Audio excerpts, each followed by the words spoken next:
Hey, hey. Meet the Andersons. They're all awaiting a big event. For your information, this is exactly what I ate when I was pregnant with all of you. But Les is excited about an even bigger event. Less than 48 hours away, the people at the Department of Motor Vehicles are going to be handing you your license. His reputation is riding on it. Do you think there's any chance we could get it Saturday night? Not a chance in hell, David. The date of a lifetime depends on it. Mercedes Lane. But it doesn't look good. You failed. He failed? Honey, what is wrong with you? Is this the end for Les Anderson? I thought that we had a date tonight. An innocent girl. A harmless drive. Harmless drive. What could possibly go wrong? What could possibly go wrong? C. License Whoa, to drive. hold on. You gotta show them the rest. Oh? Oh, okay. Les knew that he could regret it. This is it. I'm up. He knew he might be sorry. Aren't you drinking rather heavily? This Mercedes has a dead battery. Okay, do your breathing. But he did it anyway. There's nothing to worry about.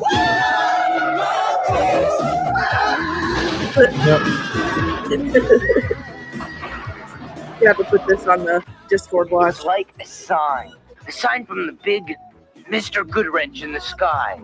Will Les get the car home in one piece? He's already Will towed. his father leave Les in one piece? You are damn lucky your mother didn't go into labor, child. What?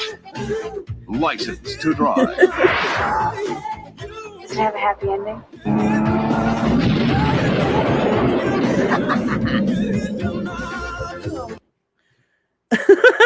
Is that Hmm? who's that chick? That was Heather Graham. Okay, In that's her what I very thought. first role. That's what I thought. Mhm. I- Yep. Oh, sorry. Hey, you guys. How's it going? Welcome to my so-called live stream for tonight, Friday night. What is it? January 16th, 2026.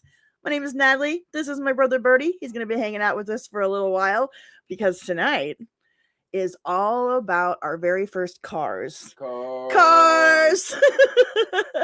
And not just our very first cars, but we're going to talk about 70s, 80s, and 90s cars, game show cars, because I've been all into that lately. And so it's going to be Hong Kong. it's going to be a car night here on the live stream. Also, we are starting an hour earlier for the very first time. So hopefully everybody will find us here. Probably watch the viewer count grow in an hour. But this is my first time moving it back to 7 o'clock, but it's going to be at 7 o'clock Central for the rest of the year. That's my plan anyways. So thank you guys for joining me tonight and for finding me an hour early. I super appreciate it. The way I have it in my head that we're going to do this tonight, I'm going to go through, we had a lot of comments come in the chat before the live stream started. So I'm going to go through some of those and show some, talk about the cars that they shared with us. And then we're going to talk about our first cars as well. If you want to talk about your first car, channel members and super chats get priority, but I'll try to get to as many as I can. So that's kind of how I have it in my head tonight. We'll see how it goes. It's car night. Beep, beep. Hong Kong. We can even, I wonder how this would work. I can play background music called Night Driving. So let's play it while we're talking. Sure, I guess. Trying some different things. I don't know, just for fun. It doesn't really matter. I don't mind background music. I know. Okay, so starting off, before we get to your guys' chat, my very first car, as you can see in the thumbnail, was a 1980 Buick Skylark. It was white. It was a coupe. It had maroon interior, and I mean everything in that car inside was maroon. It had a ginormous ashtray in the middle of the what is it called? The front part, the dash. It was right in the middle, down the lower part.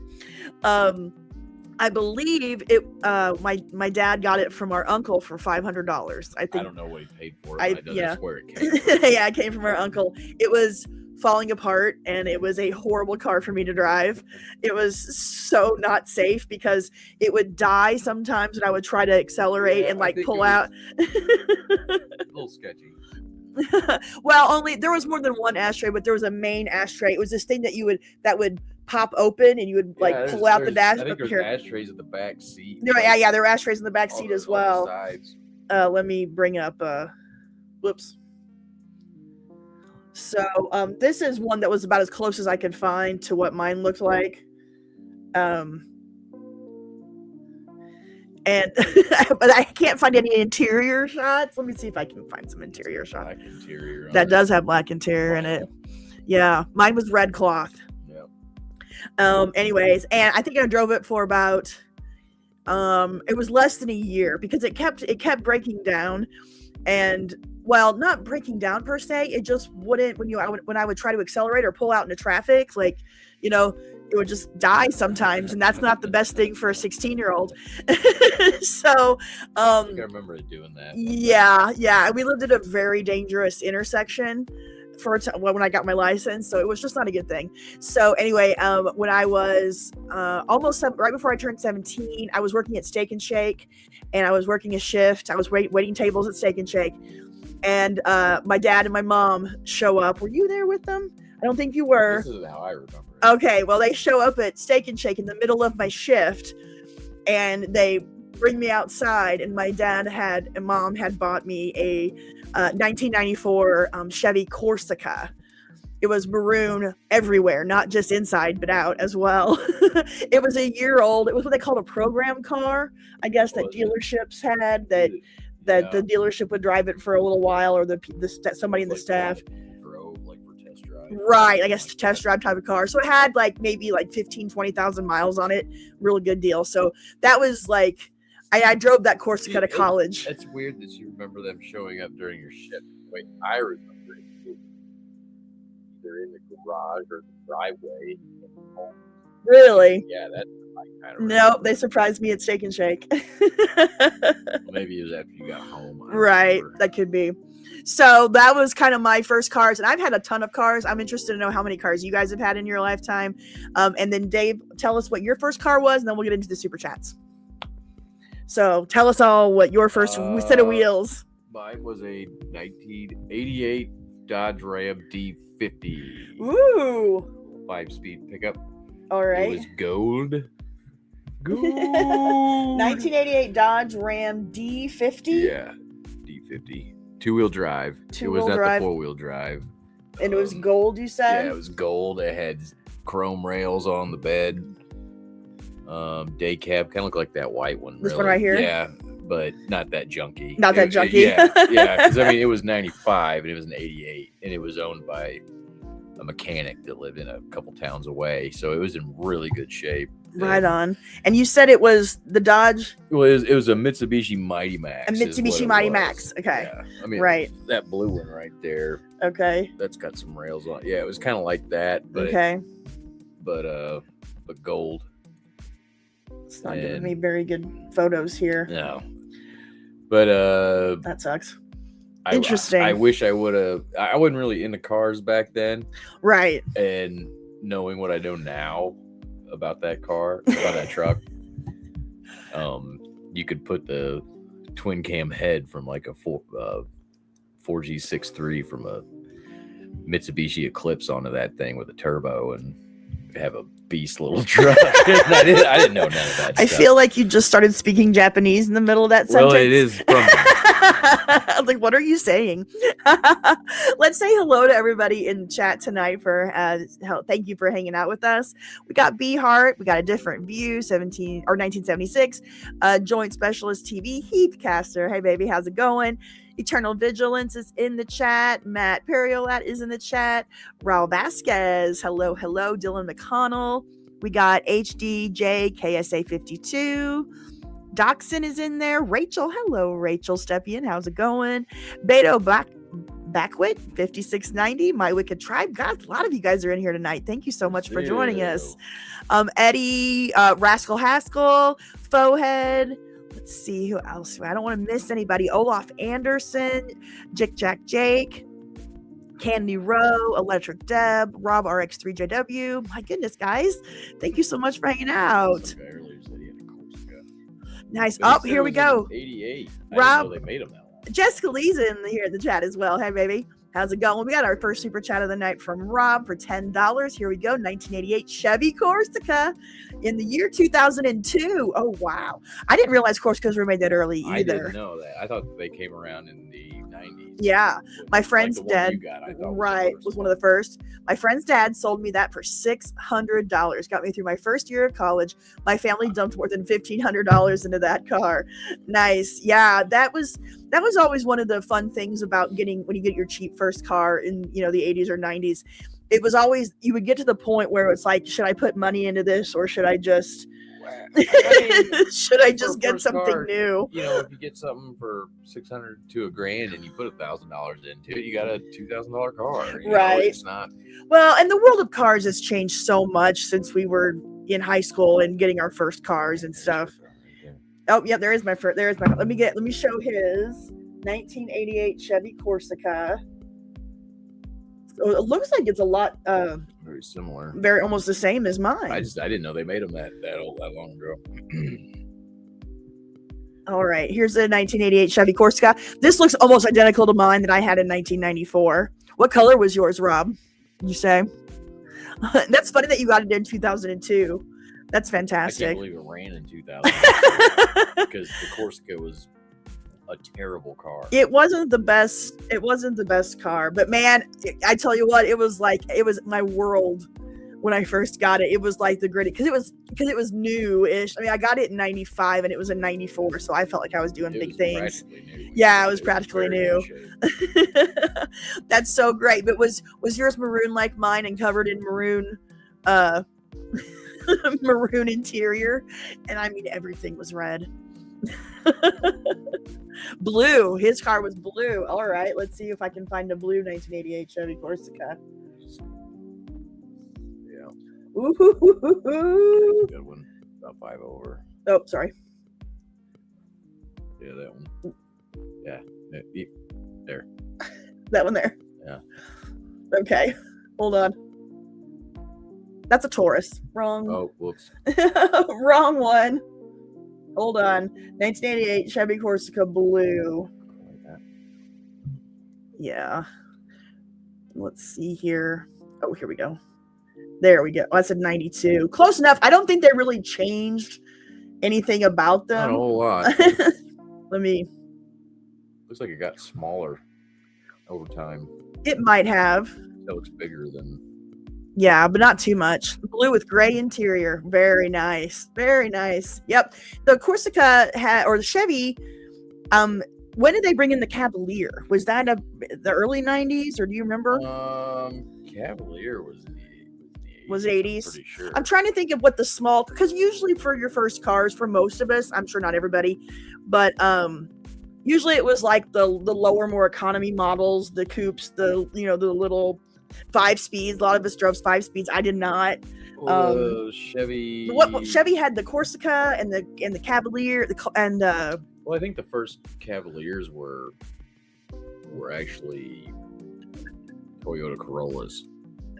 Really? And yeah, rebadged Corollas and front wheel drive, if I'm not mistaken. That's something I'm learning about from you that I wasn't aware of. Well, when the import started, a lot of the Japanese, they couldn't just put dealerships over here, and the only way they could come to the U.S. was through U.S. dealers. Gotcha. So they would bring in Japanese cars, yeah, and rebadge them. As they would do cars. an conglomerate, and they would usually get an American badge, American name, but it was essentially all JDM Japanese guts. Gotcha. That's wild. That's wild. Oh, we got another super chat. Thank you, Rob, for that $10. I super appreciate it. Dale Glassmeyer, $5 tip. Thank you so very much. Appreciate you supporting the channel.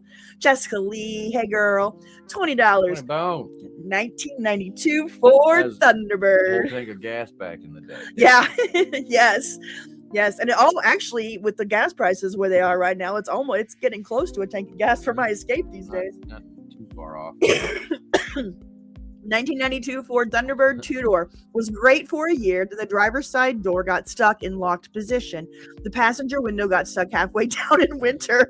The heat stopped working and gas line leak. I miss it. You would.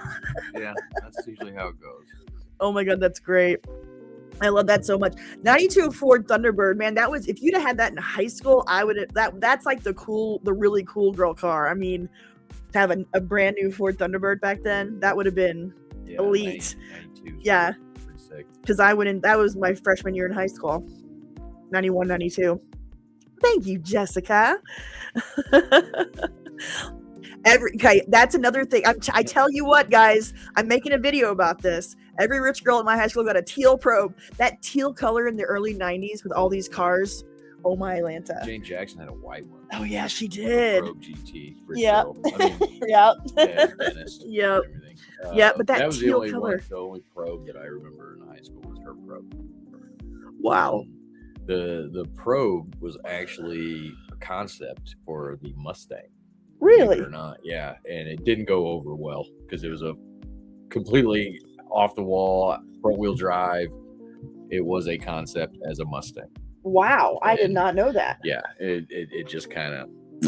What color was your Thunderbird, Jessica? We're going to look at the teal probe here in a second, but first I'm going to bring up the 92 Ford Thunderbird. There's the Kelly Blue Book photo.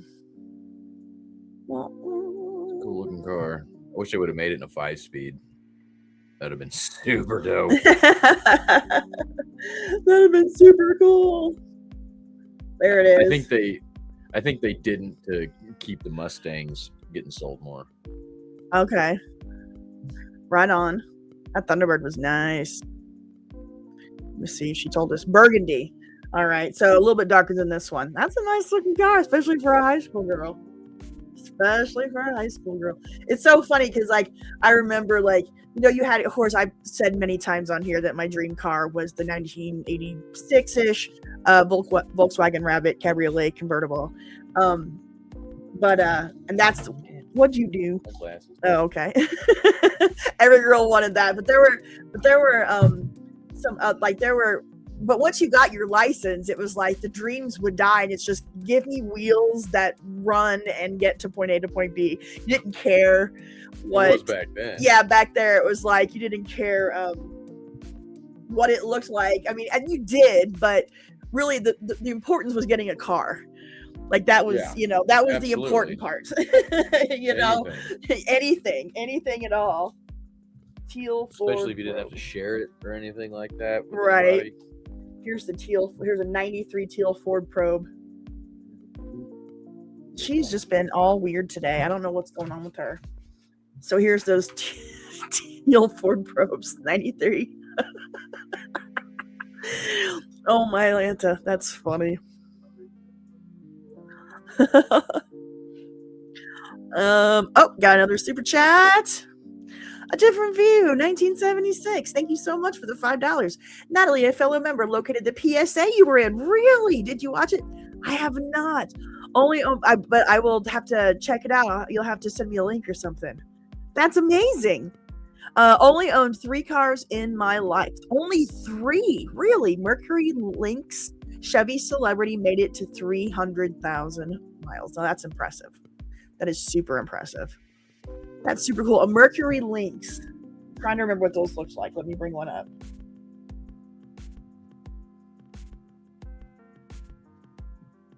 Let's see. Are you familiar with a Mercury Lynx, Dave? No. That's kind of cool. Yeah. What year was it a different view? I got a lot here in the 80s. I'll bring up the 83 is pretty sick. That RS looks kind of sick. Oh, right there? Yeah. There's the Mercury Lynx. Almost has a little bit of Porsche look to it. What? Why did it go to the Subaru Impreza? I don't know what you've done. I don't either. So. No, I'm not familiar with those at all. Mercury. Now Mercury made. I'm trying to think of what Mercury made. It looks like a Mercury version of a Ford Escort, which is what it would be, a Ford Mercury dealer. It looks it looks like kind of like a fancy Escort. That's all that is. That's a nice looking car. That's exactly what that is. I love that. And the Chevy Celebrity. I remember that. I remember that name. Celebrities. So that would be along the lines of well, I was trying to think of the Chevys that we would have driven back then. Celebrity definitely would have been in that. Would have been on that list. Everybody had an old LTD. Yes. I wish we could. Oh, you know what? I have a video of. I think it's on Vampire Robots channel. What? Now you're talking. Ooh. I have a video from I think it's on Vampire Robot where it's like the last day of high school in like the 80s and they're outside in the parking lot and you can see everybody's cars. I'm gonna try to find that. What is up with you today? I can't. My hands don't work. Are you gonna be okay? Okay, good deal. Eclectic Deb for $4.99. Thank you so much. 1977 Honda Civic Blue 4-speed. Got it for $500 in 1987. Dad and I, mostly Dad, put it in new engine when it blew. I could fill the tank for $8. That would be worth, like, if you had that now, bro. That's that's a sweet car right there. That'd be worth some money, no doubt. Yeah. Was it a hatchback or was it a little hatchies? All the Civics were. Especially if you had the coupe. Oh like, my that would be such a cool car to have right now to redo and like put like a modern VTEC engine in it or something. Oh, that'd be gnarly. That is quite possibly the coolest car I've ever seen. I'm so in love with this. Oh yeah. Oh my god. Honda was the first Japanese car company to get dealerships inside the United States. Okay. It was around like 81, 82, I think. So, and Toyota was around that time too, because I did a Toyota commercial not too long ago from the early 80s, or played one in one of my videos. They're mid 80s. Okay. Honda was the first, as far as I recall. Right on. I have a book that tells me a lot of things. You have books that tell you things? They do. Awesome. They have words in them. Words? What are these words you speak of? Sounds, phonics. This is the coolest. I love this car. I want one so bad. I saw a guy take one of these and put a crotch rocket engine in the back of it with the tank, and it was rear wheel drive. It was so cool. Was it really? Oh wow. I wish we could play music, like jam out to real music while we're sitting here looking at all these cars. Oh man. Oh, I got way more super chats. You guys. I like the topic. They like the topic, and it's a great topic. We're going to watch a couple of commercials here in a bit, some of the older car commercials as we go along here. But I wanted to get through the super chats the best I could and get into the earlier comments from before the stream started, because I promised I would bring them up and at least mention them, and we would look at a picture and talk about everybody's first cars. I think this is a really fun topic, a really, really fun topic, because it's so interesting how many. I think one thing that really gets me is that just how different, and how, first of all, how many different makes and models there were, and how different everything was, like style-wise, color-wise, feature-wise. Cars had their own style. Yeah. You usually tell a manufacturer by looking at a car in its lines. Right. And now that's... And it's all gone. It's weird. Every car is gray, white, black, or maybe you get a red one every once in a while. I mean, I'm generalizing here, because there's, there are cars out there that have different body styles. But let me tell you, I drive right now. I got a really good deal on a 2017 Ford Escape. It's a, yeah. Oh no, 2017 Ford Escape. It's dark gray, charcoal gray. Nice little car for what I needed at the time. But let me tell you, when I walk out in the middle of a Walmart parking lot to find my car, there's like 7. There are rows of gray charcoal SUVs, and they're not just necessarily Ford, but Kia, Ford. Half of them will be an Escape, but they all look the same. And I'm like, which one is my car? Sometimes I have to look at the license plate to make sure it's my car. There was one time I came out and there was one parked literally right next to it. Really? It was the same. And I was like, oh.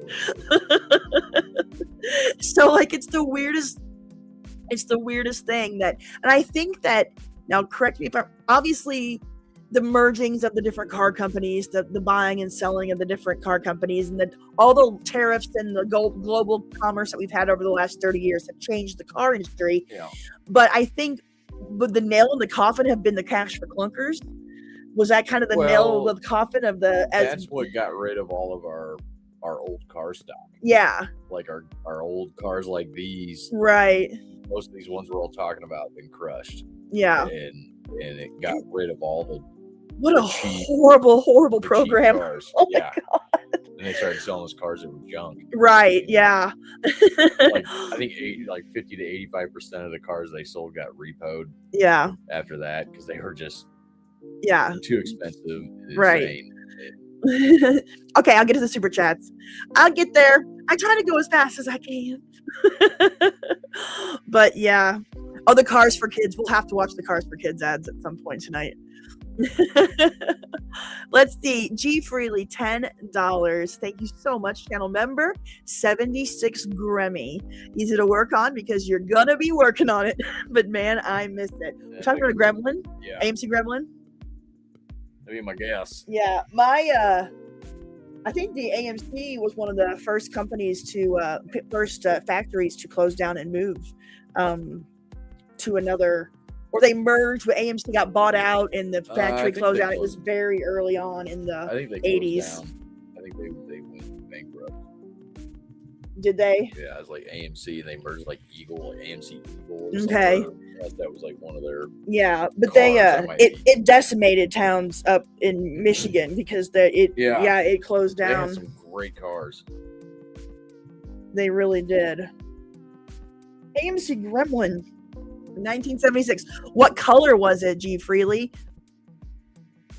I'm interested. I want to look at this yellow one or the green one. Wasn't a Gremlin? The AMC Gremlin was what Wayne drove in Wayne's World.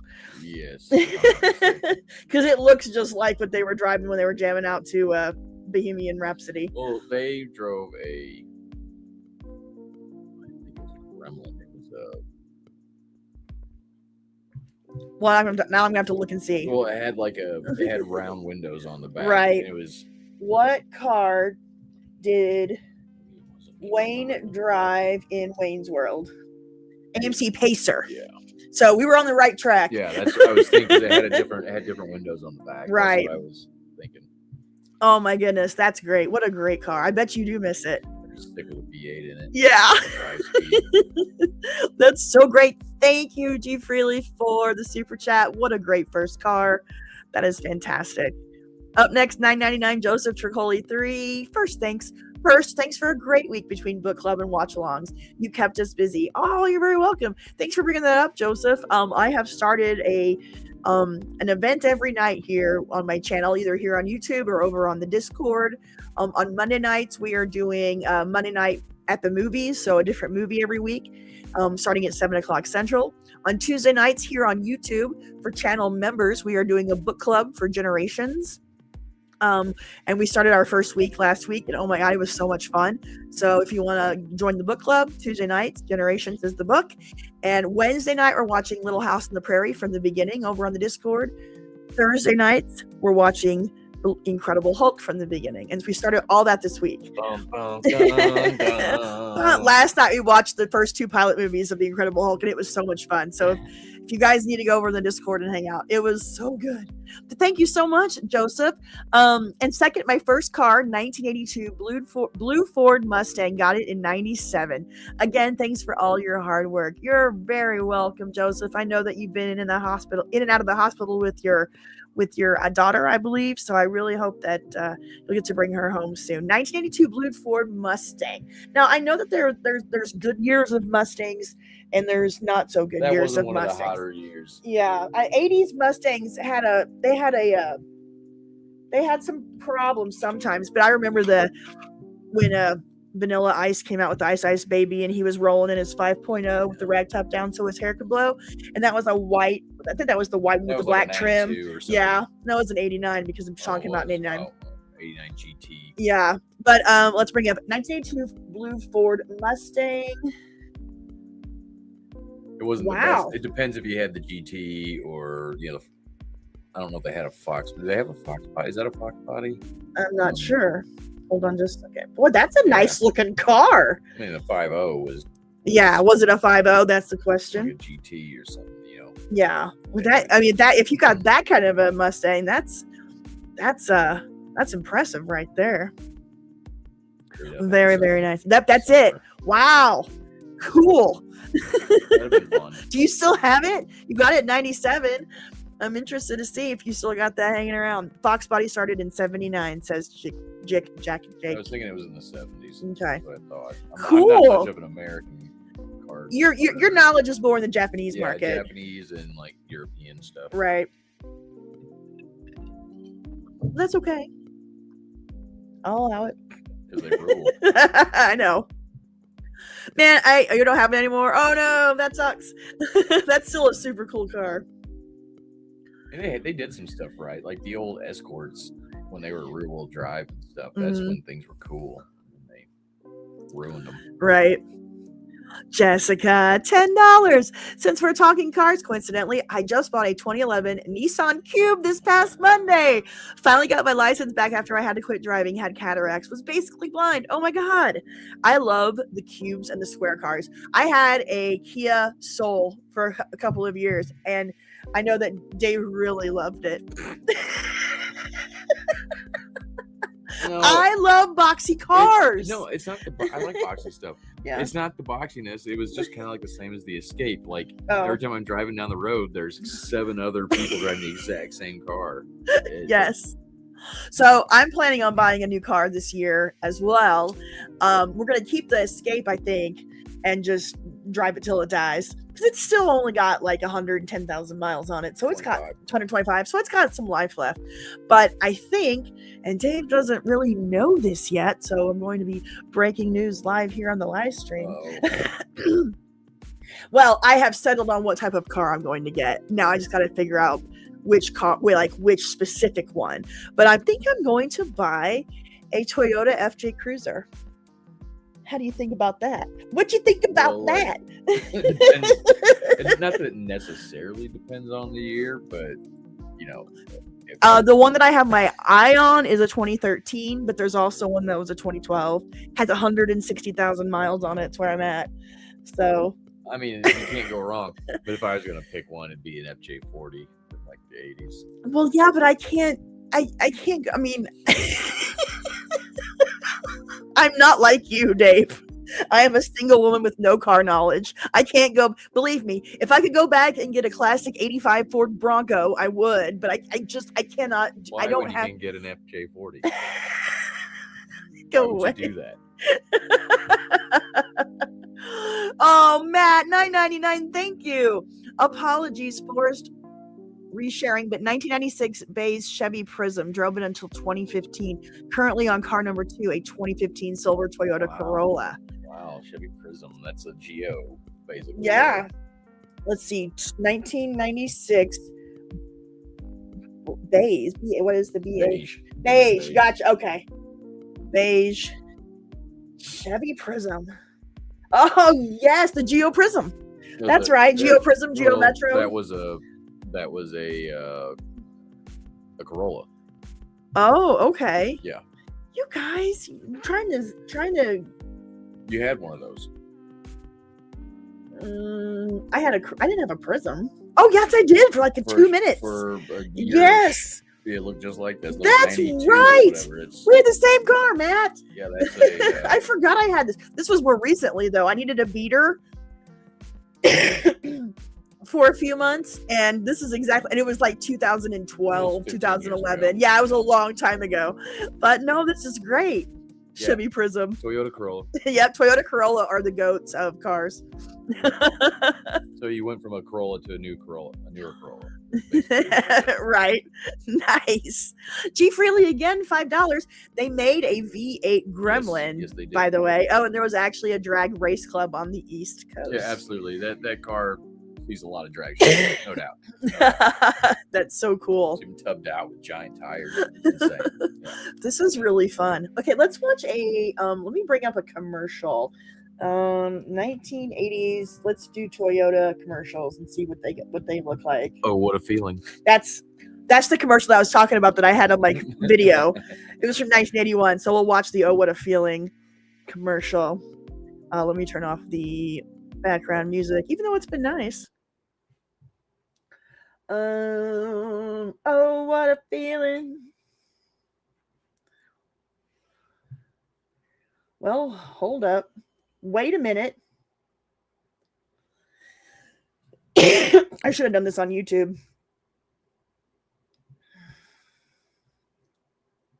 They had quite a few of these, and they had a campaign that had like 4 or 5 different ads in that. Oh, what a feeling. Toyota is turning the truck world upside down with a new generation Toyota 4x4. An all-new truck designed to give you more room and more comfort. Yeah. Yet tough enough and rugged enough to take on anything it can put its 4 wheels on. The 1984 Toyota 4x4s. Now an even tougher act to follow. What a feeling! Toyota. Right. Woo. Oh, yeah. You know what? Car slogans would be good trivia, Jick Jack Jay.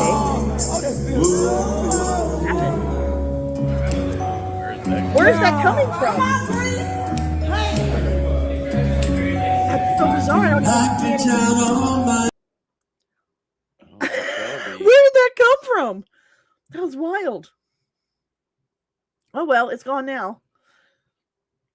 That was really bizarre. Car slogans would be good trivia. I'm going to write that down. Don't know where my pens went. In that cup. Well, these weren't the pens I wanted. I had my new gel pens. I don't know where I put them. Or my paper. Car slogan. Because I'm trying to come up with a good idea for a video that has to do with cars, and I like that. Car slogans. Good trivia. Nice. Okay. Sounded like a cover of You Lost at Love and Feel Like. It was weird. I was like, where did that come from? That was bizarre. What up, Gretelson? I didn't know you were there. Hello. Ooh. Anybody want to buy my 1984 Mercury Cougar? Good condition for 41 years old. Nice. Cold trickle. Is it the V8? I don't think they made the V8. V4, but... Ooh, member 57 had a 1976 Datsun 620 pickup. Oh, man. Now you're talking. Pre-Nissan. 1976 Datsun 620 pickup. I got to go back to the other comments that I need to bring up, but I want to see this because I don't know what the Datsun pickup looks like, so I'm going to bring it up. Oops. Got to share the screen. Oh man. Like that, yeah, that Which yellow one? Or that one would be a good one, yeah. That's a good one to look at.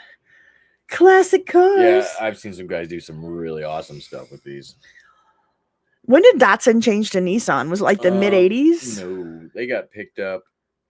They got picked up by Nissan in the late 60s, early 70s. Oh. And they still released a lot of stuff under that badge here in America, I think, but everything was already under the Nissan badge in Japan, if I'm not mistaken. I just remember seeing a lot of Datsuns when I was younger. Yeah. You know, so I just wasn't 100% sure. They just even here badged everything Nissan. Yeah. Gotcha. Datsun. Mom had a Datsun when we were really little.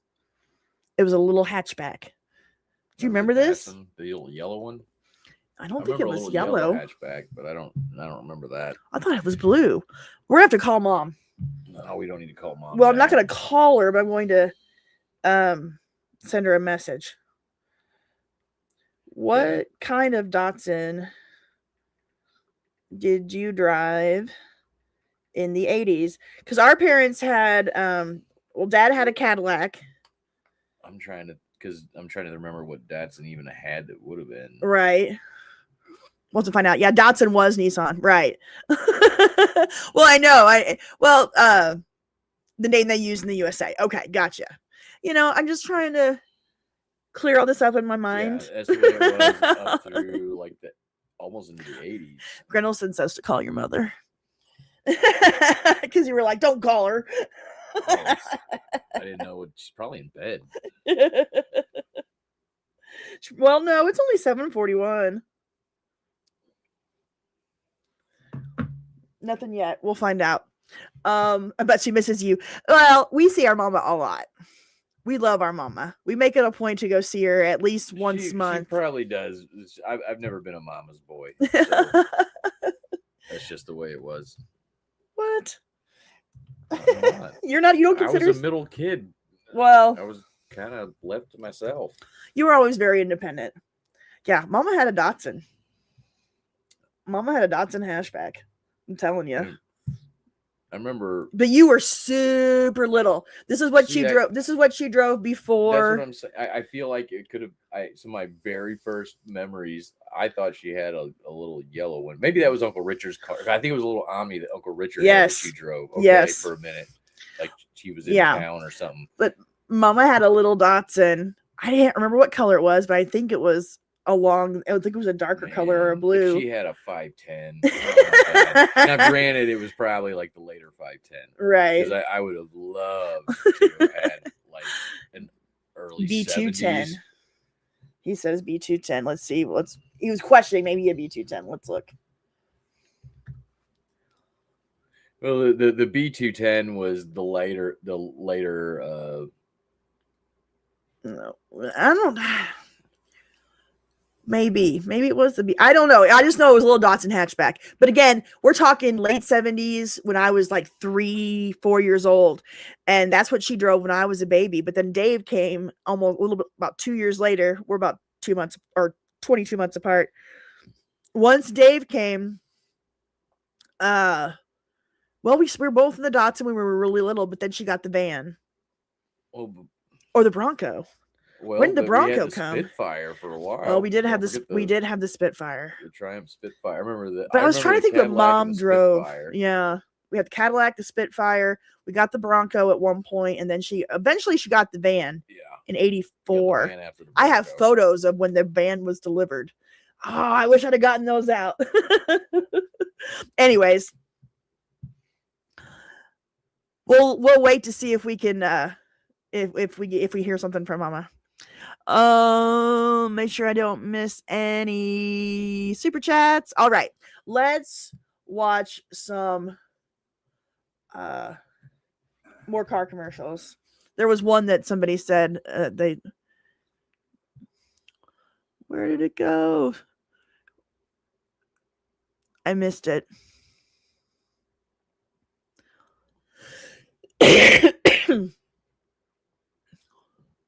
Oh, Joe Isuzu.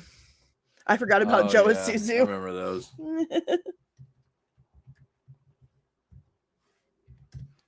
I remember these. Yeah, David Leisure. Okay. Now, these were actually a very good vehicle, the Isuzu Troopers. Oh, I almost bought an Isuzu Trooper in college. They're really good. Hi, want to save Let's turn up the volume. Sorry. $1 million? It's easy. Just buy 1,000 Isuzu Troopers at $13.5 million, and generous factory cash can help you save $2 million. Of course, you could buy just one and save up to 2,000, but remember, the more you buy, the more you could save. So think big. Buy 1 million Troopers and save $2 billion. You have my word on it. Factory cash could save you up to $2,000 on a Trooper. Isuzu Trooper. What happened to Isuzu? Is the new Isuzu Impulse Turbo. How does 950 miles per hour sound?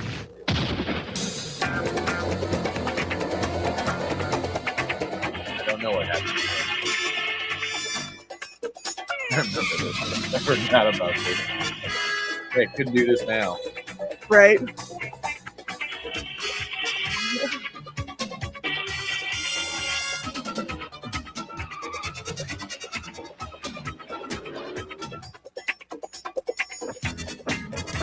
I remember this.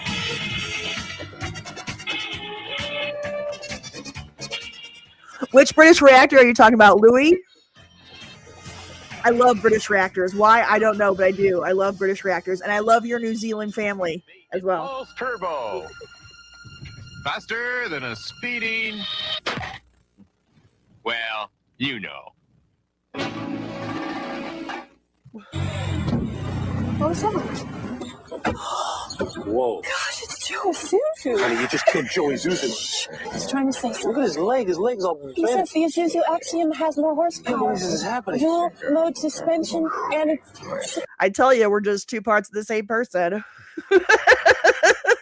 I love to watch him. I love British reactors. And what did happen to Isuzu? Anybody know? Because I'm going to look it up if we don't. 6,000 less than your Volvo cross country. We gotta do something. So we can roll him onto the street and cover him up. Hold on. Gotta turn on the volume. Well, let's find out what happened to Isuzu. I think they just left the American market and stopped making cars. I think they still make like industrial equipment. Okay. Maybe we should run an ordinary commercial. What happened to Isuzu? Isuzu Motors, this is according to Google AI. Isuzu Motors didn't disappear. It strategically shifted focus from the competitive U.S. passenger car market to its strength in commercial trucks, diesel engines, and SUVs, officially pulling out of the U.S. passenger vehicle sales market in 2009 due to poor sales and a tough market. My brother knows his shit. Nice. Well done, Dave. Yeah. You're welcome. That was the same year as Cash for Clunkers, 2009. Ironically. Is that Dan from Night Court? He looks like it, but it's not. David Leisure. Yep, Dave for the win. He's pretty smart. Grendelson, you're a lot like my brother. You have like a lot of very similar knowledge in areas. Very nice. Very nice. J Rebecca 0195 says her first car was a 1977 Oldsmobile Cutlass Supreme. What a shitty car. Oldsmobile. I love it. Cars for kids. Now I know this was something that was big up in the Northeast. Was this that thing that Shapiro was tied up to? No, I don't know. This was just a radio jingle up in New York that was like played apparently on a loop on the on TV. This seems like a newer one. I thought there was an older one. But maybe now. Maybe not. Let's bring it up. 1877 Cars for Kids. KARS Cars for Kids. 1877 Cars for Kids. Donate your car today. Donate online at Cars. Okay, hold on. Why are kids needing cars? That's a good question. I mean, seriously, you're donating your car to a kid? Yeah, none of these kids are near driving. Yeah, like seriously. Expecting them to like fix them up. Donate your car today. Donate online at carsforkids.com. That's cars with a K. Pickup is quick and easy. You'll get a vacation voucher and maximum tax deduction. 1877 Cars for Kids. Donate your car today. I swear this was a coast. It must have been a coastal thing because, like, on the west and the east, because I do not remember that in the Midwest. Yeah. So, oh, you don't have your phone? No, okay. I'm curious about something. Oh, what are you curious about? Okay, never mind. The proceeds go to Jewish children for private schools. That's the one that Ben Shapiro is tied to. Oh. Yes. He it all ends up going to Jewish kids. Oh my God! Shut up. Yeah. Yeah. Oh no! I think the cars get crushed and they take all the money and pay themselves and give. And only if anyone gets cars, it's only Jewish kids. Wow. Yeah. All right then. Well. And that's not a. That's just a. That's a just a statement of fact. Yeah, it's not an accusation of any kind. All right. I love this idea. We need a video for best car on TV. And I would let Nissan 300ZX. Who drove that? The General Lee kit, the A-Team van. That's what we're talking. Oh, I thought we were talking best commercial. Oh, I thought okay. that's what you said. Best car on TV. Best commercial was what?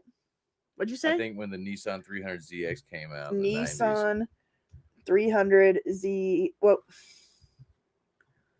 ZX commercial. Yeah, there you go. Second one right there. I think that's probably that one. Okay, hold on. Here we go. This is a request from Dave.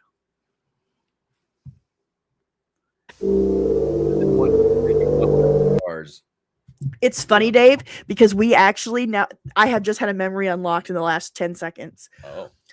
When I was in college in 1997, which was when this ad came out, I was in a journalism class or an advertising class in the journalism school, and they played this ad and asked us what we thought about it and to critique it and if we liked it or not. Yeah. Oh, wow. Yeah. So here we go.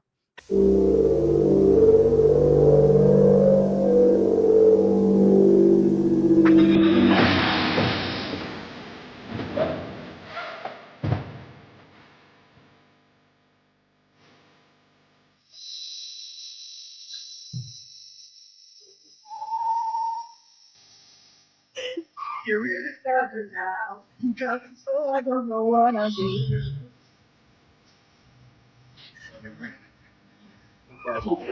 I love it.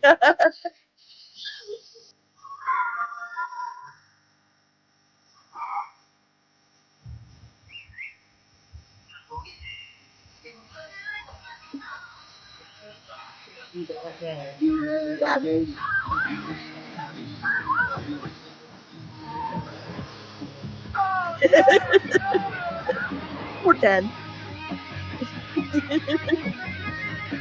Now, the question that my professor posed to us was it a good ad? Because could you tell what the ad was selling? That was what he was asking us. That was the point of the discussion. Did you like it or not? And could you tell what the ad was selling? I knew what it was selling.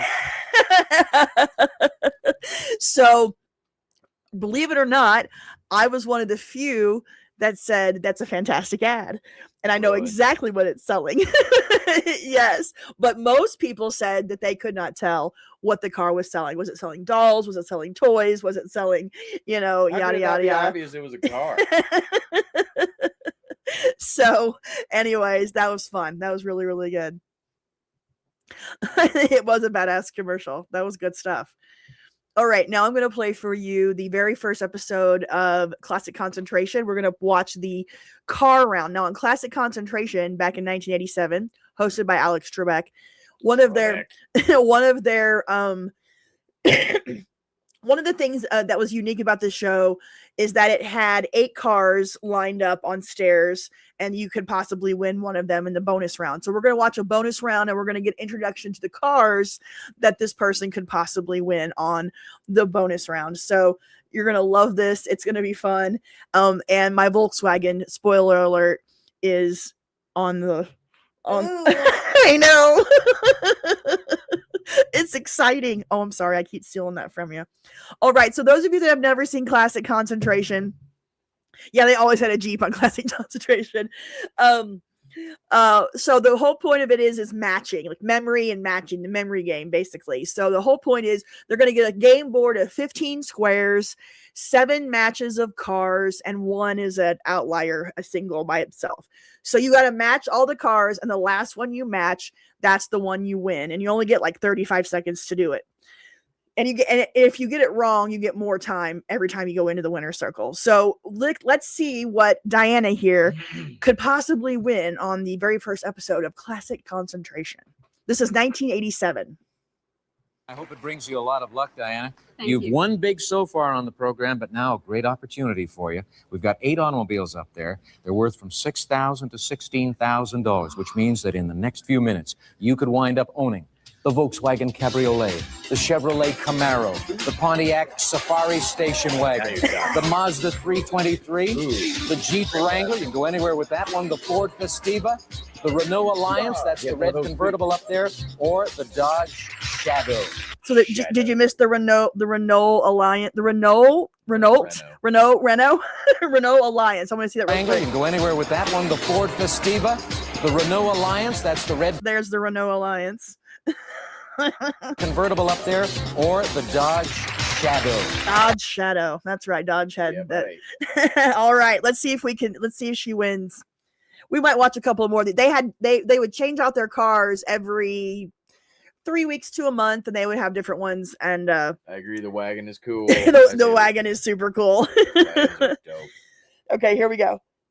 You know what's going to happen here. We're going to bring down the board. It's got 15 numbered squares. Behind those 15 numbers, the names of those 8 cars. 7 of them are matched. One of them's all by itself. That may cause you some problems. But on the other hand, because you missed on yesterday's program and Russ missed, we've wound up adding 10 seconds to the clock. You remember how much time we had when we started? 35 seconds. Okay, I apologize. This is not necessarily the pilot. It is the second episode. The pilot's not on here, so I apologize. I lied. We've added 5 and 5 again today. That means you're going to have 45 seconds. And if you do it, you get to keep the last car you correctly matched. Okay, I'm Here's ready. the game board for the car. 15 numbered squares. Here is the clock with 45 seconds. I did not Good know luck that. to you. Off you go. 1, 2, No. 5, 6, No match. 4, 6. What are you doing, lady? Yeah, 3, you have to have a pattern.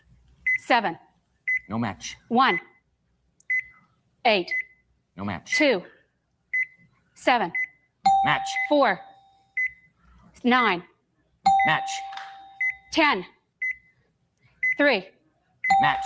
11, 5, She's going Match. so slow. 12, 8, Match. I've never seen anybody go 13. so slow. 1, Match. 14, 15. That's a match.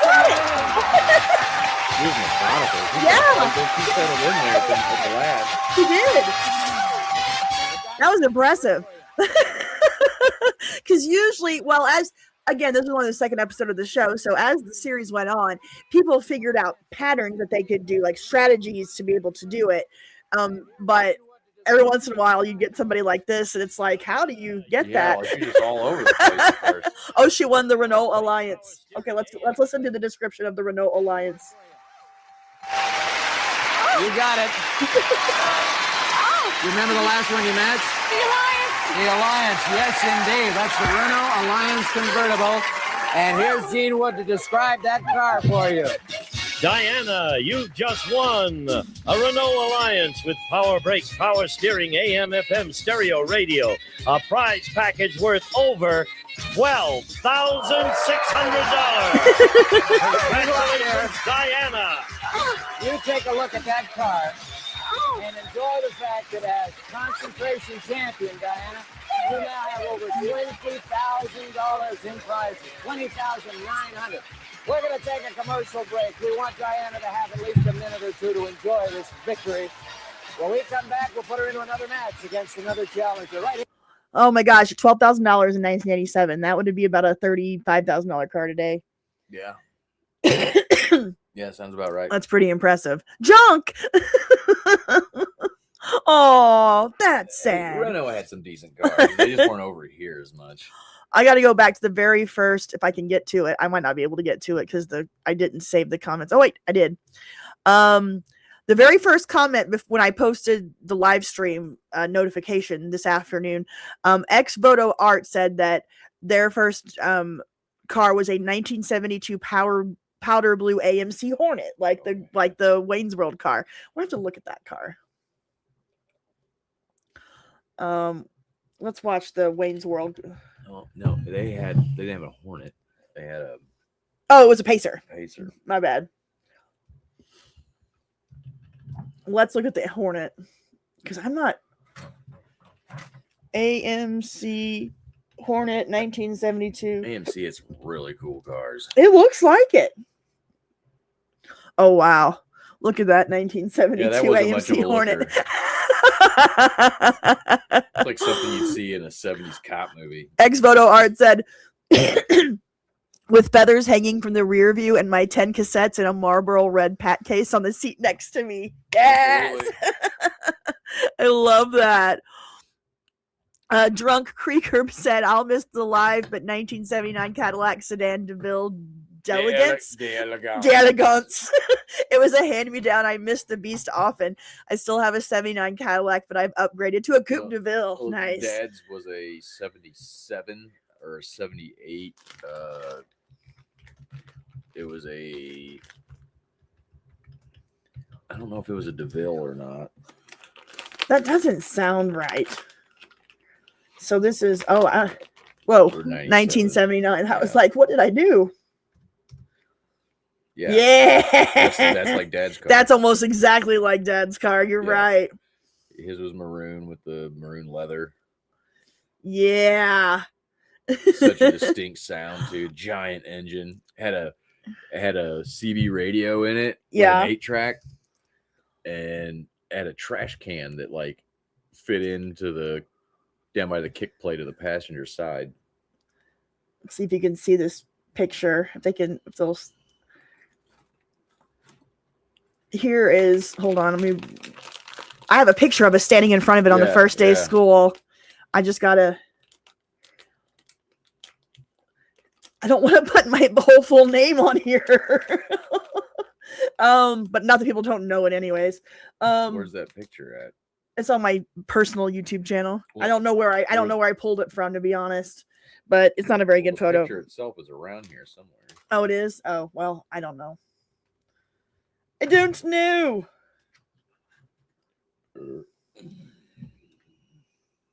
I don't know. Well, I can't bring it up, so never mind. But yeah, our dad had one almost exactly like that. I don't think it was a d'elegant. Cletus Honeycutt said his was a 1978 Honda Accord hatchback. The paint was liver chestnut. Much preferred the 1988 Calais 2-door blue with chrome and black luggage rack on the trunk lid. As my dad would say, it was sharp. I want to see. Liver chestnut. Those browns were very, very popular in late 70s, early 80s. A lot of cars were running that color. Yeah. Our Triumph Spitfire was brown, like a doo-doo brown or something. Oh. Like that. Well, they really did love their brown cars back in the day. It was a thing. Let's see. Cutlass Calais. That's a 4-door. There's a 2-door. It's a Cutlass, not the Calais. I know they have the Calais. Was it Oldsmobile the Calais, or was there a different? I can't remember. Because it's on concentration all the time. Anyways, that was a good one. 79 Toyota Corona liftback. Ooh. Corolla? I guess they meant a Corona. Yeah, they made a Corona. I did not know that. 1979 Toyota Corona liftback. Oh, wow. Yeah, it was like an estate car. Look at that. Didn't get a whole lot of those over here. That's dope. Especially with I don't know if they, here in America, if they had the mirrors up on the quarters like that. Oh, that's a really cool feature. That is crazy to see that. A lot of old Japanese cars had that. Really? It's kind of race car inspired, but not, because you don't have to look so far down. You just like look out your windshield and see your side views. Wow, that's crazy. Yeah. Happy Hand says that he abused it horribly, but learned to work on cars with it. Rolled it, fixed it, drove it. As far as I know, what engine did that have? Do you know? Was that like a 2T? I think it was. Oh, these are comments from before I started the live stream, so I'm just bringing up stuff that people posted. Yeah. Sorry, I'm just going through. I want everybody to, as much as I can, to show their stuff. Annabelle, mine was a 1980 Ford Mustang, not the cool Mustangs. This was during the Ford slump when they made Lemons. Worst car I ever had. Was it a Mustang 2? I don't know. Again, these are earlier. These are just, I'm going through the comments from earlier. I'm sorry. It's okay. I don't understand. Teddy Strongbear says their first hoopty, as Sir Mix-a-Lot called them, was a 1971 half-dead Chevy Camaro. Paint Freckles said a 1990 Chevrolet Beretta Teal Green Limited Edition Indy pace car. Yeah, those were kind of neat. Oh, wow. Terry Rollins said they had a 4-door Buick Skylark, almost like the thumbnail. That was my second car. Nice. First was a Concorde Eagle. Yeah. Wow. And totaled it coming back from the Motley Crue Dr. Feelgood concert. Oh my gosh, you have lived a full life, Terry. Thank you. Put it in reverse, Terry. Yeah. Tom says 1978 Pinto station wagon. Nice. Very nice. Billy says first car was in 1980 Pontiac Sunbird. Love that little POS. Joseph Tricoli says 1982 Ford Mustang. Jason, like many Gen X Xennial kids in the 90s, I had a Corolla. Wish I knew which one. Honda CRX. I had one of those. Yep, you did have one of those. Is that the one you crashed? No, I got that after. Okay. That was an Accord. Oh, okay. I had it for 2 weeks. Oh, that's right. You did only had it for a couple weeks. That was painful. It was 1988, and I got 1979 two-tone pale yellow Plymouth Horizon. Mom dubbed it Buttercup. Why do you fill me up, Buttercup, baby? All right, Plymouth Horizon, 1979 two-tone pale yellow. I want to see this. Oh, wow.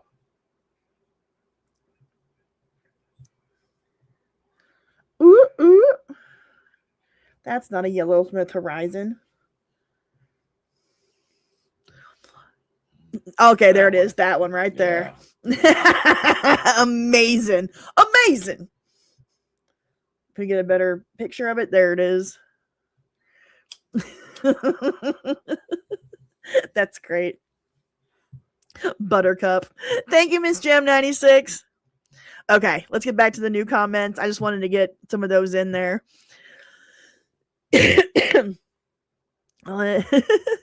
Let's see. Hyundai accident.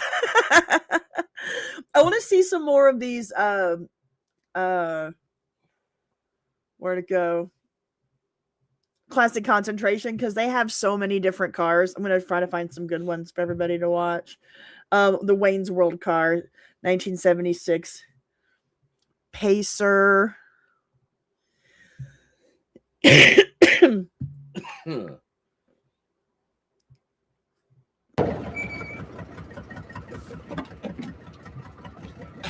This is my best friend, Garth Elgar. Hi. I think we'll go with a little Bohemian Rhapsody, gentlemen. Good call. AZ Coyote, the Daihatsu Charade, and the Suzuki Samurai were the exact cars I was looking for. Get out of my head. Because I had a question about Daihatsu and Suzuki, you know, that, like, where do they come from?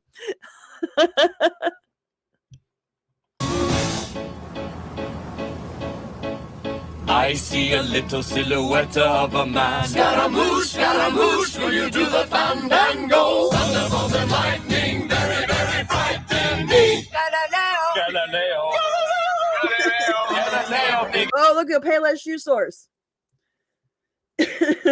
Now, how many of us, once we got our driver's license, on Friday nights, got all your friends in the car and drove around town for hours to nowhere?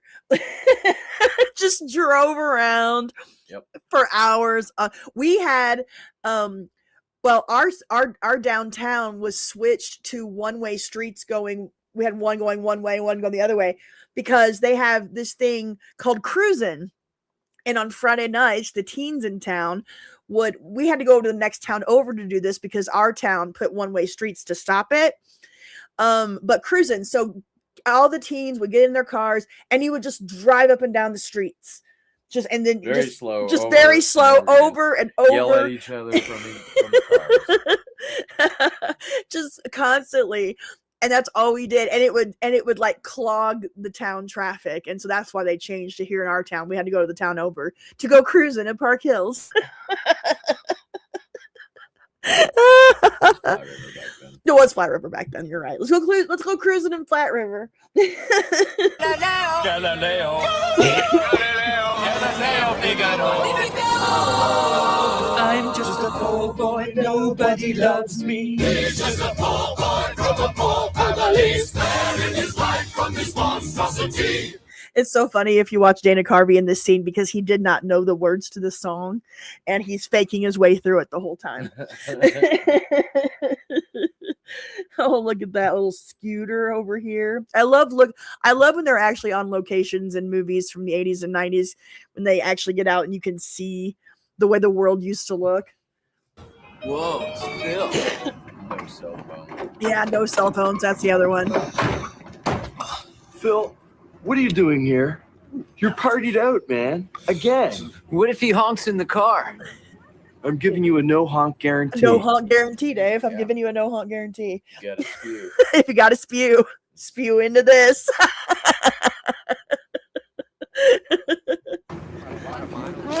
Phil, if you're gonna spew, spew into this.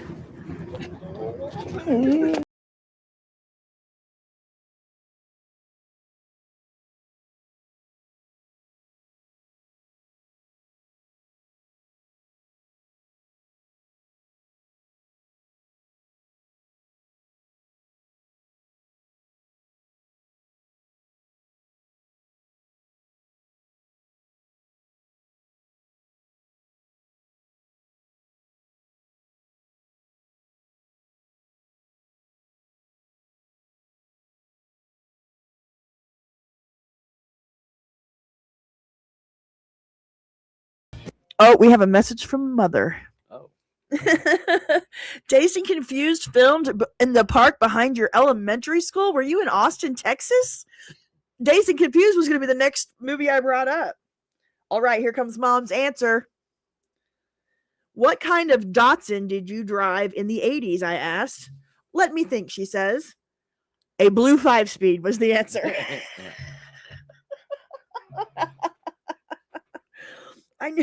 I knew it was like a dark blue color. That's funny. Model and year. Model and year. I'll ask her. I love that she responds blue 5-speed. That's a woman answer. Very cool, Heath. That is so amazing. You're in school in Austin, Texas. Mom nailed it. Cape Girardeau. Cape Girardeau is where our dad's from. Yeah. We're down there all the time, Mrs. Jam. You're basically our neighbor. Well, we used to be. Well, we used to be. Yeah. Not around anymore. So My grandparents used to live on Jonquil Street in Cape Girardeau, and we would go down Cape Rock. just off the Cape Rock Road. And our grandparents sold their house to Rush Limbaugh's mom and dad. Yeah. Our dad and Rush Limbaugh went to school together. So it was just really, that was in the 90s, I think, when that happened. So, yep, very familiar. You are our neighbor, Mrs. Jam. We could literally, we could go meet in like 20 minutes if you wanted to. I mean, I'm exaggerating a tiny bit, but not much. Okay. Amazing. I used to love jamming out with my friends. My high school best friend, Julie, her first car was a Chevy Nova. And that's what we would drive around in when Julie got her license, was her Chevy Nova. I'm trying to remember which one she had. I'm going to bring up the picture of the Chevy Nova. I wish she would. I should have called her up and gotten the specifics. It was a little Nova hatchback type of a thing, like that. Was still a Corolla also. Oh, was it? Yeah. So yeah, that's what my best friend drove, was the Chevy Nova hatchback, but I think it was like gray. Let's see. Mom had a land yacht, 97.2 Chrysler Newport. Nice. Then a hand-me-down 75 Ford LTD. He had a 80s something LTD. We drove that thing around a lot. That's so crazy. A Nissan Stanza. Nissan Stanza. What was it that Sinbad used to say in his stand-ups? It was the deuce in the quarter. What was the deuce in the quarter? I can't remember the name that he had for the... You don't remember this? Hold on.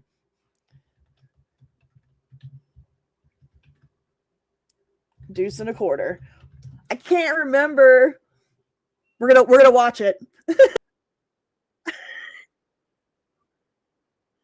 looks awesome.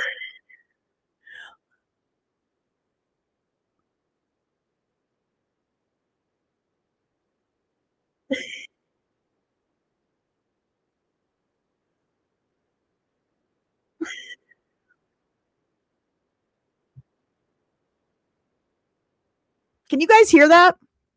Can you guys hear what the stand-up that we're playing? Or can you just see I have a feeling that you probably can't hear what Sinbad's saying. My bad, and I do apologize. Share this tab instead. Deuce and a quarter. I wish I had the actual. Okay, you can't hear it. Okay.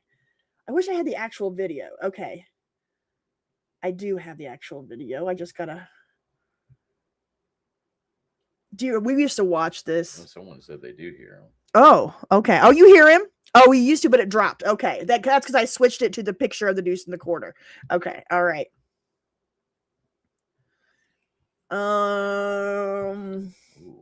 I want to be able to actually see it. It's called Afros and Bell Bottoms. I'm going to find the deuce and the quarter rant. Did you guys watch Sinbad stand-up specials growing up? Because it was good, clean humor. Yeah, it was so much fun. Before he got into crack. He got into crack? Oh, yeah. Really? Man, I want to see it. I want to see the deuce and the quarter. All right, don't teach him to sit down. We'll just listen. We'll just listen. Same AZ Coyote. Absolutely loved him. Everyone remembers it. Everyone remembers it because it happened. It truly, that's how I knew who he was from a different world. Be able to see him do this, so this is not really coming across the way I want it to. It sucks. But yeah, how many of you guys or your parents had station wagons and you took road trips for vacations and stuff and you were in the back seat? He was Star Search champion. That's right. I have seen clips of him. I don't know if I was aware of, that he was on it at the time, because my first memory of him is on Different World. Oh, good stuff. Okay. Showtime at the Apollo. Oh, yes. Good times. Good times were had by all. Make sure I'm not missing any super chats. Rachel Sebian, 2370, $4.99. Thank you so much. We had a VW bus with a search test flipped over at every stop, still packed in and went on family trips. The VW bus, that is such like an iconic VW. We should go through some of the Volkswagens. Then they have like the Thing and like the weird cars, the Volkswagen. Am I making that up? They had some, a long time ago, but Volkswagen VW bus. But the bus, the bus is iconic. Yeah, and there's several different versions of it. Right. Yeah. And it was like one of those things. Oh, look at that 2024. Ew. They were one of those things that if you were into the Grateful Dead, you wanted a Volkswagen bus. It was a very hippie car. I mean, I felt like it. Am I wrong? Yeah. That's amazing. When I was in college, I wanted a bus. That's the thing. Yeah. They have there's some interesting Volkswagens on the Classic Concentration that I have never heard of before. That's a very interesting. The mid-century Germans really knew how to make cars. Hey, man.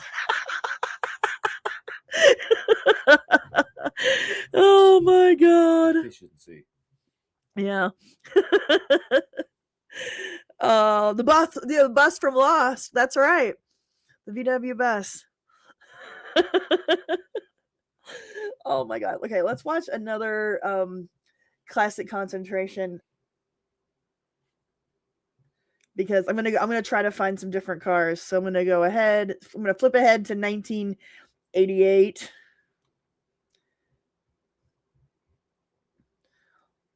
Let's see what we got here.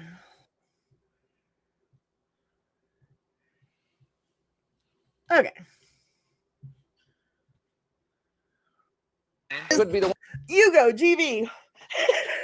It's just like the one that Faye drove. Yep. And it's so funny. I think one person wins the Yugo on this show during its course, and like the price of it is like $4,000. Like it's so cheap compared to all the other cars there. The spare tires in the front by the engine. Oh my god, really? Okay. I'm going so fast. They do have the Scirocco on here a lot. We have skipped through it. I thought it was a Scirocco at first. Okay, not much time. If he was smart and he was a good player, he could manipulate it to where he got the car that he wanted. With that much time, you could just avoid matching the car that you want and wait and keep it till the end, but he wasn't good enough to do all that. this timer's too long. Well, that's only because it's usually only 35 seconds, but when people don't get it, they add 5 seconds to the clock every time they go into the winner's circle. So somebody hadn't won for like 4 or 5 shows, which is why he got that much time. Believe me, if you watch here, we'll watch one when they only get 35 seconds.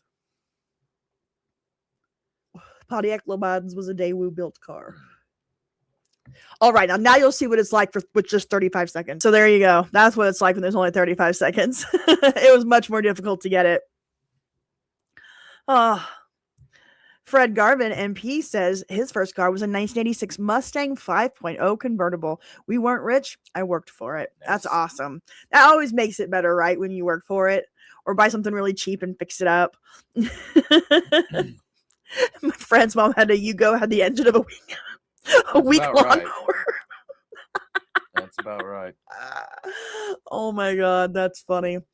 All right, well, let's watch a couple more commercials, and then I don't know. I might watch a couple of things from my social media feed, and then we'll call the night. I'm trying to, because I'm doing stuff every night now instead of just Fridays, I'm going to be cutting down the Friday night live stream to probably a couple hours instead of 5 hours. So, but that gives you more time to join me on other nights. Remember, Monday on the Discord is Monday Night at the Movies. Tuesday is our book club here on the YouTube member section. Wednesday is Little House on the Prairie night. Thursday is Incredible Hulk night. And then Friday here on YouTube is my so-called live stream. So, oh my God, G Freely gifted 5 memberships. Wow. Oh my God, that's amazing. Memberships, everybody.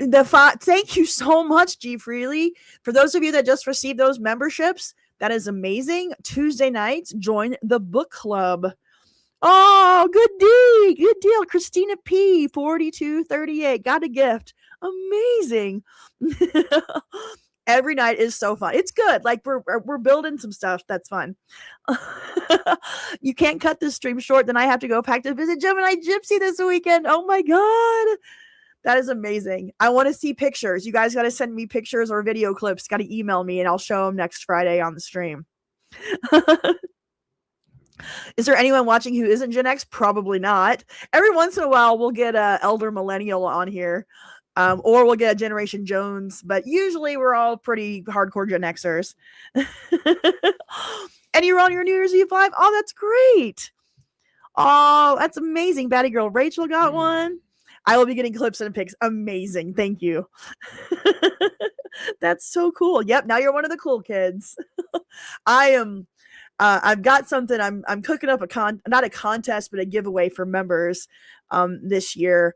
At some point, I'm going to give away a members only jacket to one of my members. I haven't figured out the contest or the drawing or whatever yet, but members only jackets are coming for some of the members, channel members. So definitely join the channel. I tell you what, we had so much fun being introduced to the book, the Generations book. It was so cool. It was really cool. Grendelson, the book club is amazing, and you don't have to buy any books. We can get you links to online books. That is correct. There are free copies of all the books that we're talking about this year in the Internet Archive. So it's pretty cool. Book club is a lot of fun. And we're learning all about the origins of Gen X and our place in history and culture and the world, and especially moving forward. So we're pretty excited about it. Jake, you're a millennial born in 82, but I was mistaken. Not a mistake, just a surprise, man. You're on the cusp. You're a Zennial at least. Like I include Zennials on this channel as part of the Gen X cohort because your experience wasn't much different than mine from 79. Exactly. That's why we always include the Zennials on this channel. So if you were born before 84, 85, this is where you should be hanging out on Friday nights. So, yep, this is a tribe, Heath. That's right. Some of us just pay to stay in the tribe. Well, I try to keep all my stuff as free as possible. Like everything, the Discord stuff, the Discord watch-alongs are free. You don't need your own copy. You can just come over to my Discord and you can watch Little House or Incredible Hulk or a movie with me. It's completely free. Don't need your own copy. Everything on my YouTube is 100% free. The only exception is my membership with the book club. That's just something a little extra. But I try to keep it to where everybody can join and not have to pay me a bunch of money. But if you want to support the channel and help me, because this is what I do full time and it takes a lot of work to put all this stuff together. If you want to support me with a super chat or a tip or whatever, I'm going to actually start I'm going to set up a buy me a coffee on the app. That's a good thing to do. Yeah, I've heard really good things about buy me a coffee. YouTube gods don't get yeah. Yeah, 1961 to 1981 is kind of where we are on this channel. I consider Gen X 61 to 81. And we also include Gen Jones and Zennials on the cusp at the ends as well. So I'm pretty excited. Yeah, you don't need to be a member. I just wanted to have a little something for people that really wanted to dive into some things and support the channel. It's only $5 a month is my highest. So I'm not trying to get money from y'all. I promise. I make my money by you guys watching my videos. If you watch my videos and share them with your friends, that's how I make my living. So, and if you want to help support the channel with a tip or buying me a coffee, that's even better. And I super appreciate it because I couldn't do this without you guys. So I super, super appreciate you guys hanging out with me. Oh, you did. You posted a link to your 3-hour nonstop DJ mix of 90s music in the Discord. Fantastic. That's great. I'll have to check that out. I was also going to start a Spotify playlist for the live stream. So anytime we come up with some good music, I was going to add some different stuff to a playlist so you guys could have a Spotify playlist to listen to of good 70s, 80s, and 90s music. No, you need to be a member just because we're cool. That's true. I really appreciate that, G Freely. That is amazing. Amazing. Don't forget tomorrow around 6 p.m. Central, they're supposed to be moving STS to the pad. Figured you'd want to watch. I don't know what that means. STS to the pad. Can you be more specific? Oh, gotcha. The shuttle. The new. Gotcha. SLS. Ooh, a different view has very good news. I want to know. Tell me. I'm the same. Dan, you are a Gen Xer on this channel. You are a Gen Xer on this channel. Space launch system, the rocket to the moon. Gotcha. Okay. It just took me a second. It took me a second to figure out. I didn't know all your fancy acronyms. Space launch. So thanks for letting me know. I will definitely check that out. I'm always sharing your vids in all my VTuber servers, hoping they eventually pick one to react to. Me too. Now, JFlex is supposed to be reacting to one of my videos soon, so I might actually get my first reaction from somebody. So we shall see. But I really appreciate that. Yeah, that's the best way to support the channel is just watch my videos and share them with your friends. And because that's how I can do what I do. So we're gonna take a break. We're gonna do Dave's gonna go home. It's Dave's bedtime, I think. We are gonna take a break, our natural selection break, jam out for a couple minutes. I'm gonna take dogs out and cats out and take care of them. And then when we come back, we're gonna scroll through my social media feed for a bit and just hang out and visit, and then we'll wrap it up probably around 9:30 my time. So you're still getting a 2.5 hour live stream. It's not too bad at all, I say. So bye Birdie. I think that's the new way to tell you goodbye is bye Birdie. I should play the song. Should you? Well, I'm just saying, I'm not gonna, but I might in the future. All right, guys, we're gonna take a couple minute break, and I will be back in just a minute. Bye, Birdie. We will see you next Friday. Good night, everybody. All right, we're back in just a minute, guys.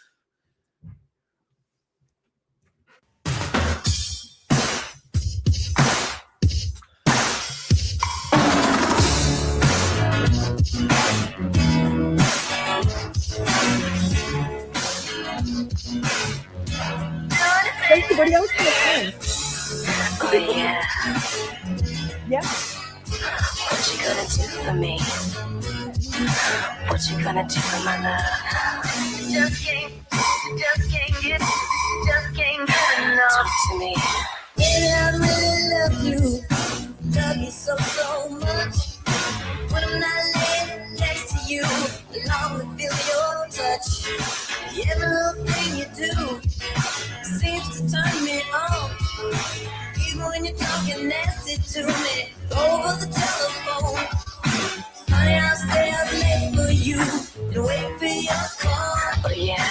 Buzz me up if I lay you, and I don't mind at all. 'Cause I'll do anything for your loving. Could you take me for a funky ride? Yes, will. I'll do anything for your loving. Hey, on a serious step, are you qualified? Just can't get enough. Talk to me. First thing in the morning, I'll be at your door. You will. They're just waiting, hesitating, always wanting more. What can it be? You and me. Why you wanna make it so tough? All day long and all night strong. Just can't get enough. Honey, if you let me start you up, we can begin. I'll play your game every time. Baby, won't you let me win? I'll do anything for your loving. Would it break you to make me your girl forever? Do anything for your loving. Or would you sing me off like a third-class letter? Do anything for your loving.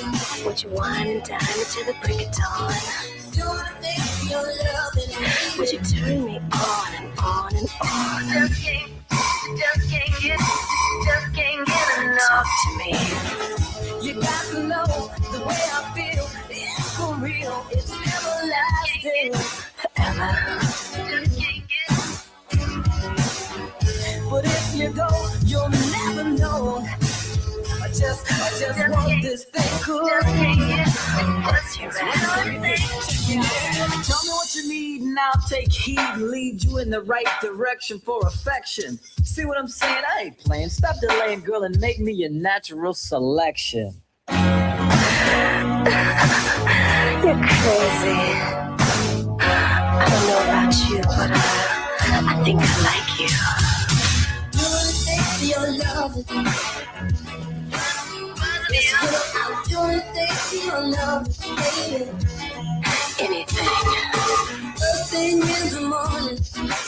Love you so much. Anything for your loving, baby. Yes, I will.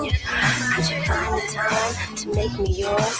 Take me out and rock the floor. Give me every little bit of your love's what I said. Make it smooth to the groove like sandwich bread. It's you for me, and me for you.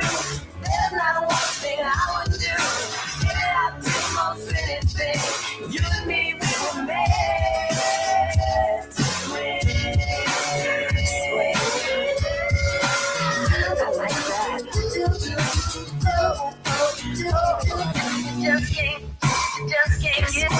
Just can't get enough. I wanna be your baby. Just can't get enough. Okie dokie. And I'm back. Oh, let me move over a little bit. Give myself a little bit more room. Alrighty. I wanted to put this up real quick. Different View 1976. The good news is I obtained enough signatures this week and got all the proper paperwork to be a candidate for city council. The election is April 7th, 2026. Oh my gosh. You only got 3 months, less than 3 months. That's amazing. Well, good luck. That is so cool. That is amazing. Good luck to you. I hope you win. Amazing, amazing. Nightfall 78 member. Good evening, friends. Hope everyone is doing well.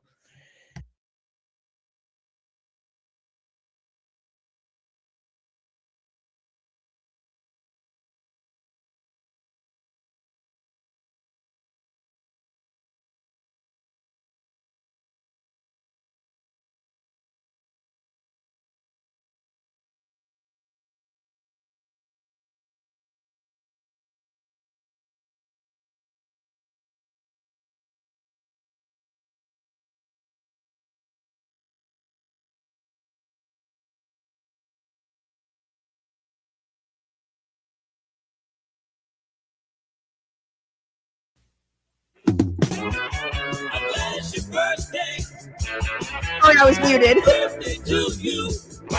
Howdy, everybody. I'm Billy Bob, and it's time for another big birthday celebration here at Showbiz Pizza Place.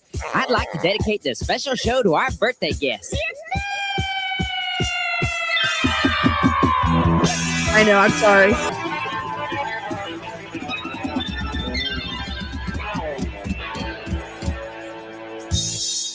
I wonder how Showbiz was able to get the rights to that song from the Beatles. That must not have been one that was under Beatles, or I don't know. But happy birthday, Grendelson.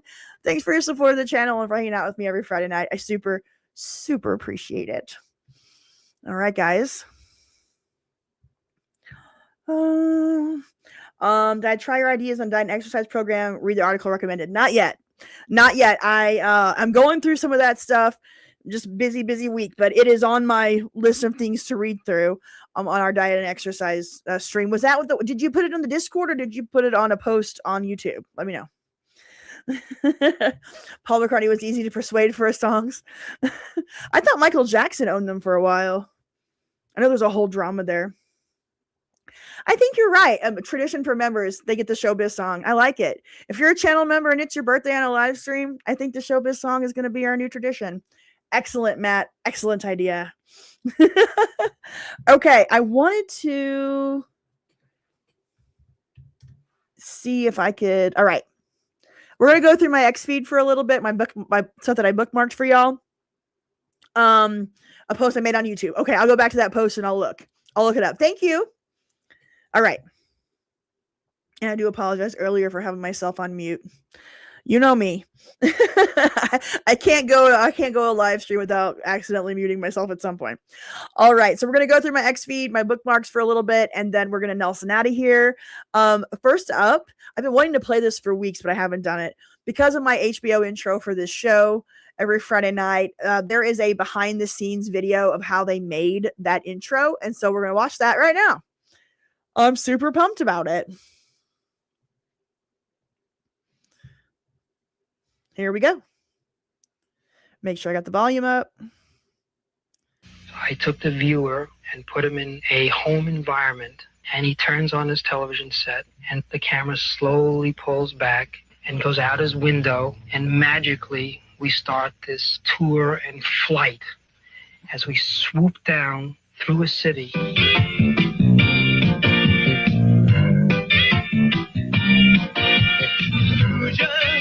You're going into a trance. If you're inclined to fall for that old hocus pocus, forget it and focus beyond that casual glance. We threw a few extras in, seeing if people would spot them. We put a few bums on the street, a few hookers on the corner. Those little things like our calling card. Little things that we wanted to add to the monotony of the 3 months of building this thing. I wonder in this day and age of Hollywood video production, how often they use miniatures and those kinds of things in this day and age of CGI. I wonder is this a lost art? You're going into a trance. If you're inclined to fall for that old hocus pocus, forget it and focus beyond that casual glance. The last thing photographed is the first thing you see. The actors, portraying typical HBO viewers about to enjoy an HBO presentation. Suddenly, the work, the precision, the endless hours of trial and error all seem worthwhile.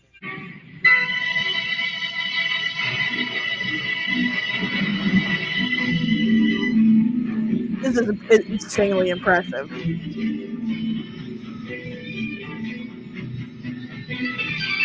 Okay.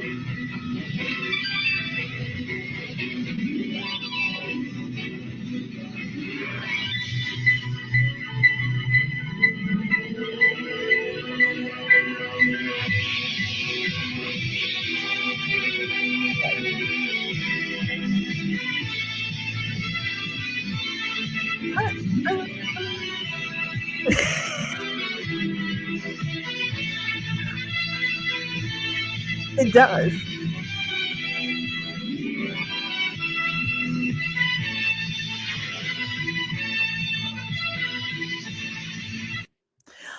Man, if I could figure out how to make my graphics, I just kind of faded in and put over what they had. but I'd like to figure out how to do something a little bit closer to what they did. It looks so good. Yep, visual and song are iconic. Ooh, super chat from Tune North. Hello, $10. My first car, channel member, by the way.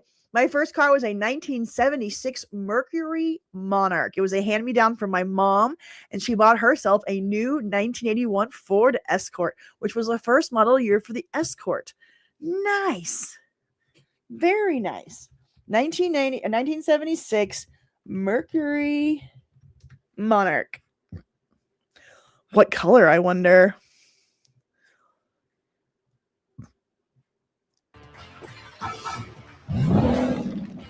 See the underside, the interior. There we go. 76 Mercury Monarch. UniqueClassicCars.com. Click on the link down below this video in the description if you're seeing it on YouTube. That's amazing. If that's the color that you had, even better. You can also call us 507-386-1726. The baby blue one. Okay. Two-tone wheels. Ooh, look at those wheels. Those are nice. You find a baby blue. Now, as far as the paint, there's some spots where the paint does show its age. Some you can see right here, a little bit of checking on this. That's still a nice looking car. Well, I can't get a bigger picture of it. But there's a baby blue one over there in the corner. There we go. They call me the Monarch. I love it. Sweet. God, we were so lucky being Gen X. Kids just don't even know. They just don't even know. Okay, let's go back through my bookmarks here. What else do I got to share with you? Oh, since it's car night, in 1979, Canada launched a rocket-powered Lincoln Continental at the United States. What you're about to see is a brazen, absolute batshit attempt by stuntman Kenny Powers to pilot a purpose-built rocket-powered car from one country to another with predictably disastrous results. Powers was a last-minute substitute for the project's creator and intended subject, Canadian stuntman Ken Carter.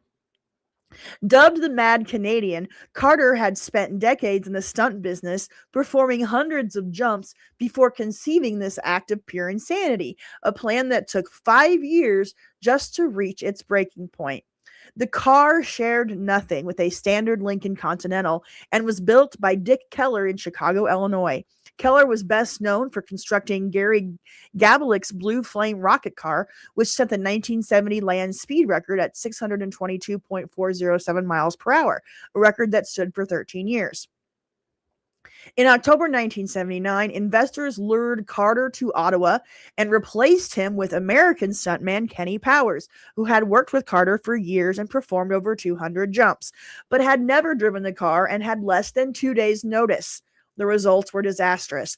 The bumpy runway cracked the fiberglass body before launch, shaking Powers so violently he couldn't keep his foot on the accelerator. The jump required 270 miles per hour, but the car left the ramp at roughly 180 miles per hour. The result, having broken his back twice before and forgetting his brace, ended up with Powers crushed 8 vertebrae, broke 3 ribs, and fractured his wrist, but survived. All right. Let's watch Canada launch a rocket-powered Lincoln Continental at the United States. Get the volume up. Here we go.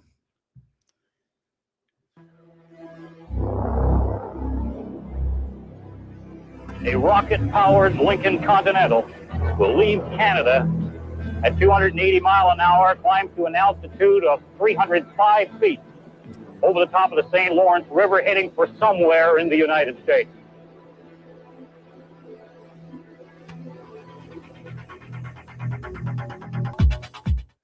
And there you go. That was Canada's attempt to to launch a Lincoln Continental at us.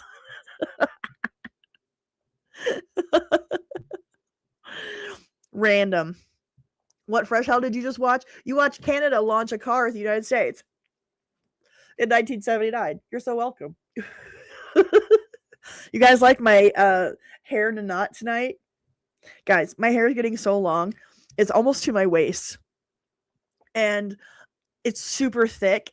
And so all I ever do as soon as I get out of the shower and like let it air dry is just tie it up in a knot on my head. And it's getting out of control at this point. Forking Canada. You want to watch it again? All right, I'll show you the jump one more time. Feet over the top of the St. Lawrence River, heading for somewhere in the United States. This didn't bite that much.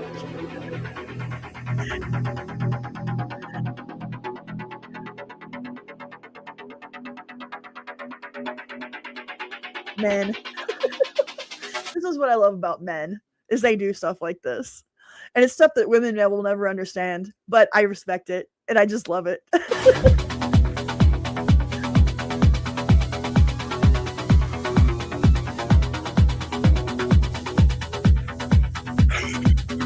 It was funny. We wouldn't have gotten so hurt. Boom.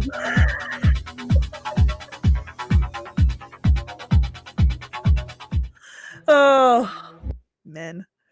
You guys. I love you. Oh, that was fun. That made me happy. Oop-a-doop-a-doo. What else do I got? The only known footage of the Titanic before it sank in 1912. Have you all ever seen the Titanic like on video? Stuff like this, and especially like back in 1912, but even now, like people build this. Men build this. like the brain power and the labor and the manpower that it would take to design something like this, build something like this, and put it on the water. Like, it blows my mind when I look at like, big ships like this, or planes, or cars, or buildings even. Sometimes I look at buildings and I'm just like, somebody built this. Like, somebody designed this, put this all together. Like, it's not easy. I'm sorry. I didn't realize that we're going to play the Titanic music on the video.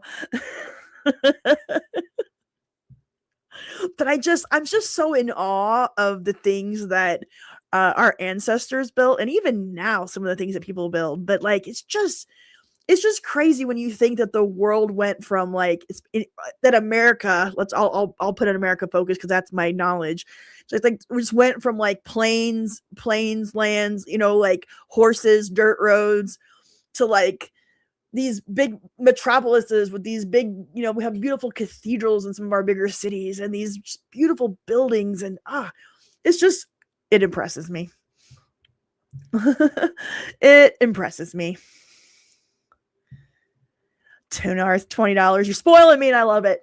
With the Monarch, the name Monarch was on the back, and you filled up the gas by flipping down a separate piece in the middle of the name that had the NAR on it.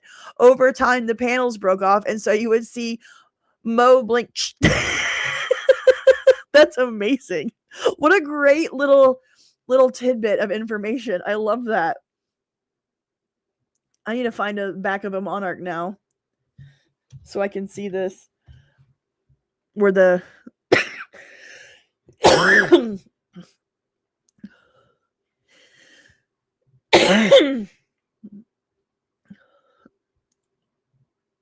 cancel, go away.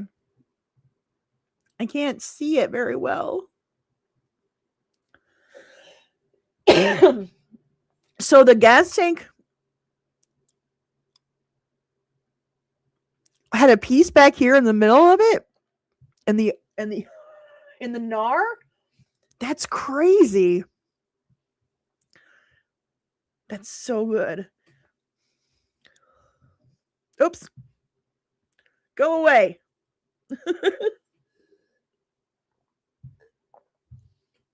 Oh, yeah. Tie back to 80s retro. Look up Return to the Titanic Live. I'll bring that up for a second.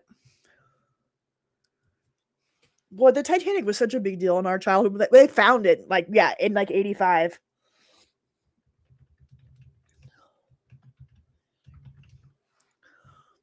Such a big deal.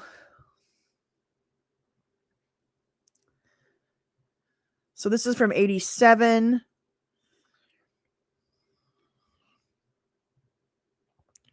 We're not going to watch the whole thing.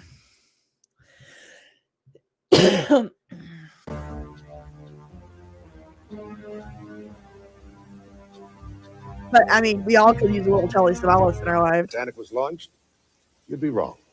In the long tradition of the White Star Line, none of its ships was ever christened, including the Titanic. At 13 minutes past noon, the release lever was pulled, and it took the Titanic just over a minute to slide gracefully into Belfast's River Lagan. Wait, so the opening is good? Should I have not skipped the opening? I'm sorry. We'll watch the opening.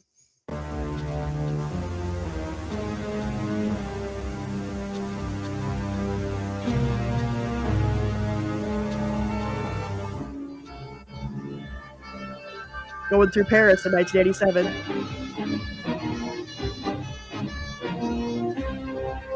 The Champs-Elysees? Or is that with the Arc de Triomphe? Arc de Triomphe on the Champs-Elysees. I took French, kids.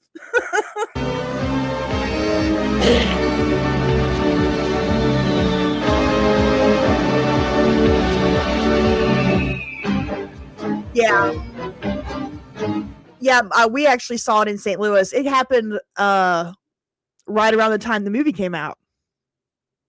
And you would get a little card, and you would represent a passenger on the Titanic when you would go into the exhibit, and it would tell you what your name was, what class passenger you were, and then by the time you got to the end, it would tell you if you lived or died. I remember that well.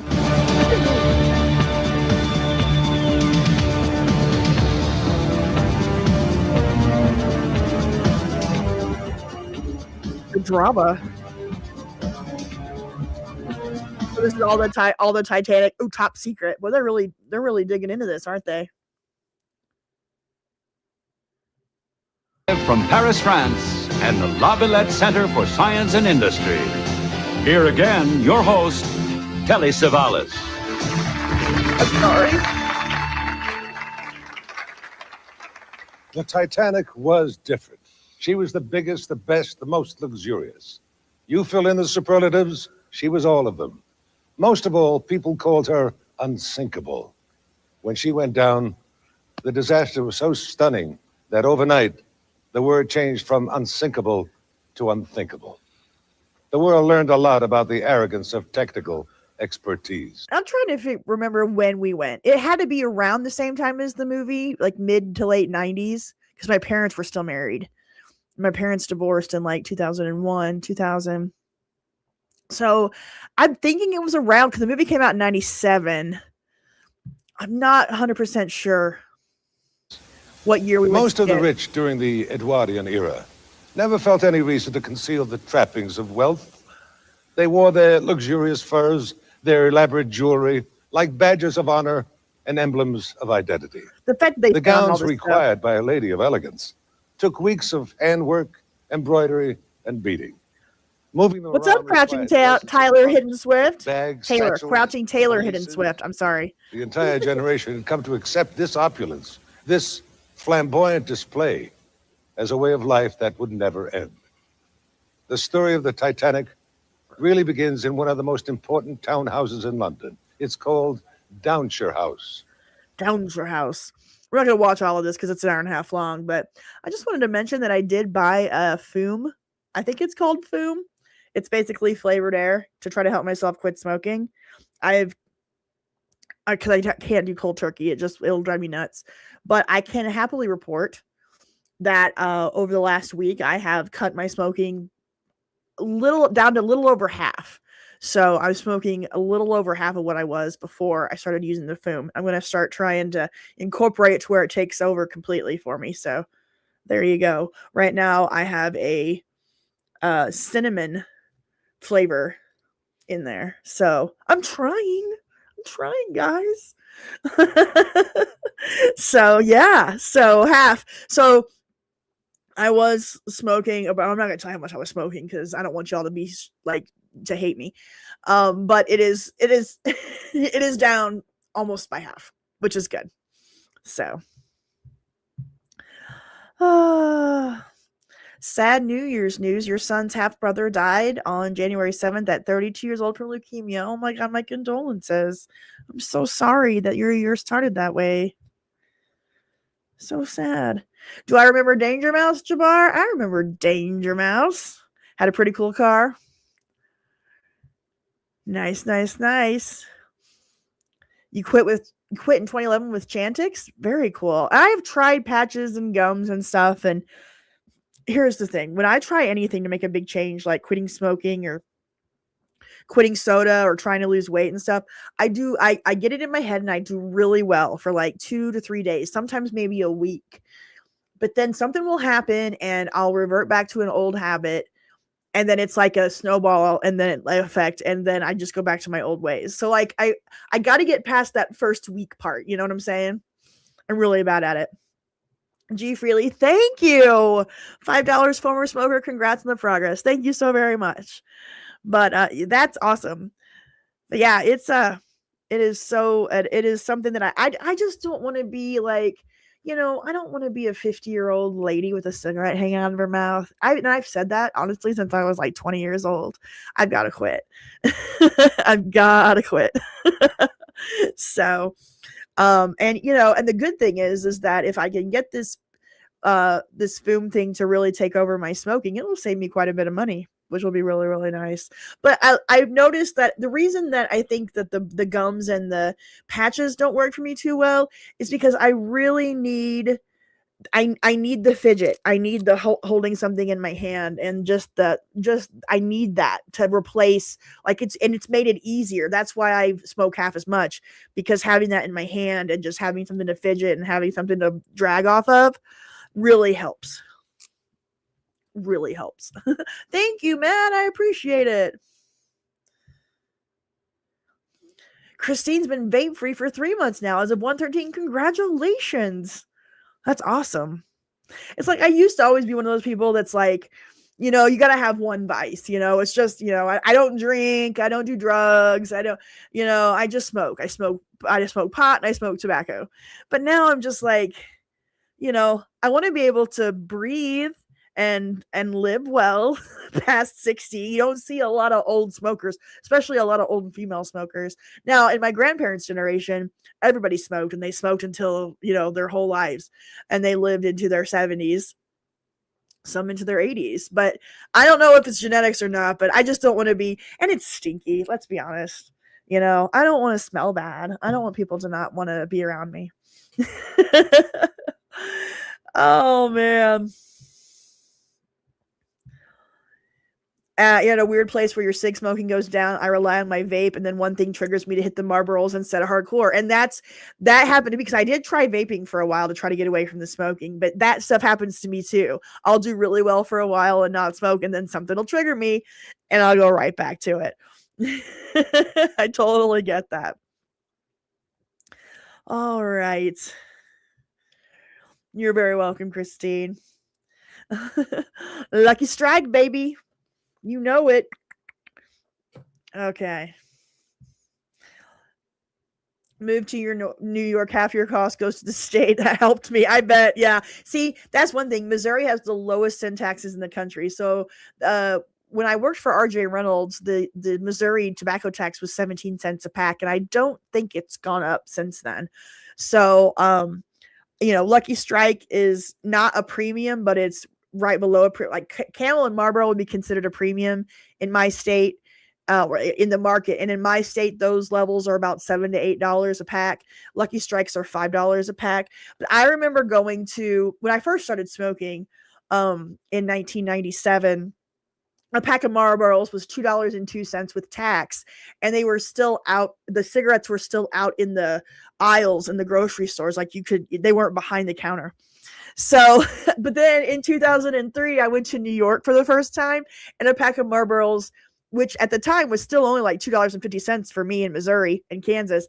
A pack of Marlboros in New York was like $9, and I like about lost my shit.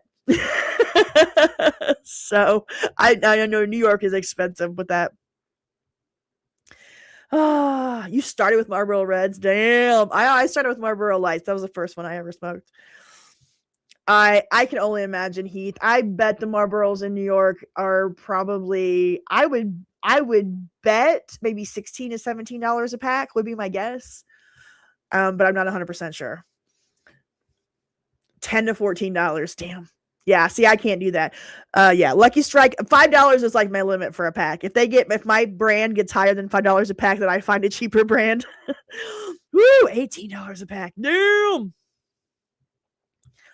That's another thing. Dad sent to deli and cigs were like $1.15 in 1980. That sounds about right. Our grandparents and parents would send you. Did you guys have your grandparents and parents send you to the store for cigarettes? I would have to go get a carton for my grandpa. And I think the cartons back then were like, and we're talking like mid to late 80s. And he smoked Lucky Strike non-filter. And I believe the cartons were maybe $5, maybe. Oh goodness. Anyways, sorry about getting into the smoking thing. We'll watch a little. I'm kind of over the Titanic, to be honest, at this point. You plan on making it to 2076? Oh, wow. Man, if I made it to 2076, that'd make me 99. That'd be crazy. But hey, I mean, you never know. Science and technology is what it is. You never know. Or maybe the Lord will come back. The world will end. I don't know. We'll see what happens. Okay. Let's find something else on my feed.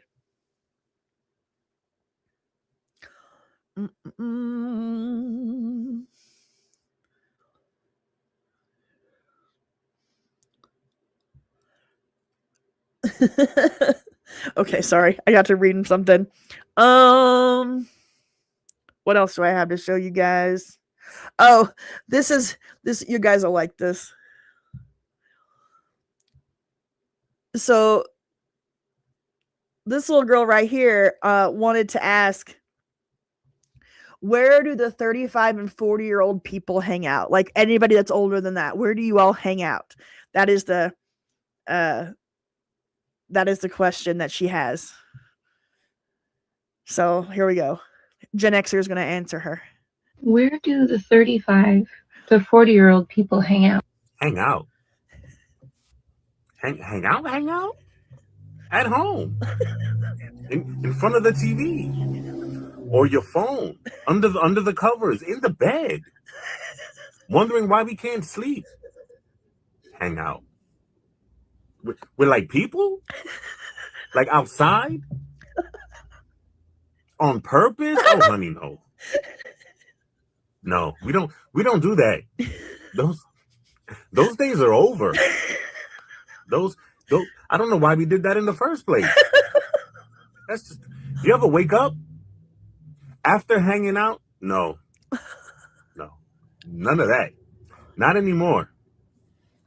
No, thank you. Where do the 35? And it's funny because like these teenagers, these early 20 somethings, and I was the same way when I was their age, but they all think that, like they think 35 is old. So she was talking about all the older people that aren't 20. That's good stuff. Hang out. Oh, that's funny. A 90s song you may have forgotten. Ooh. Let's see here. Let's see if I forgot it. A 90s song I may have forgotten.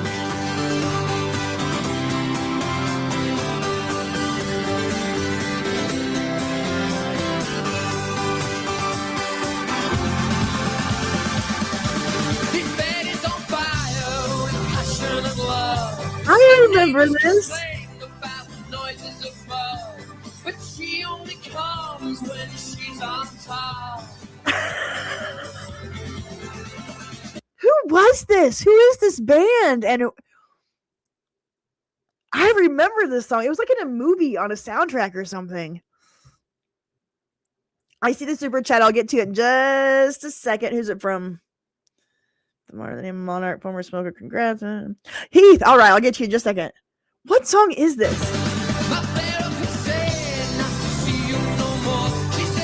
American Pie has it? Okay.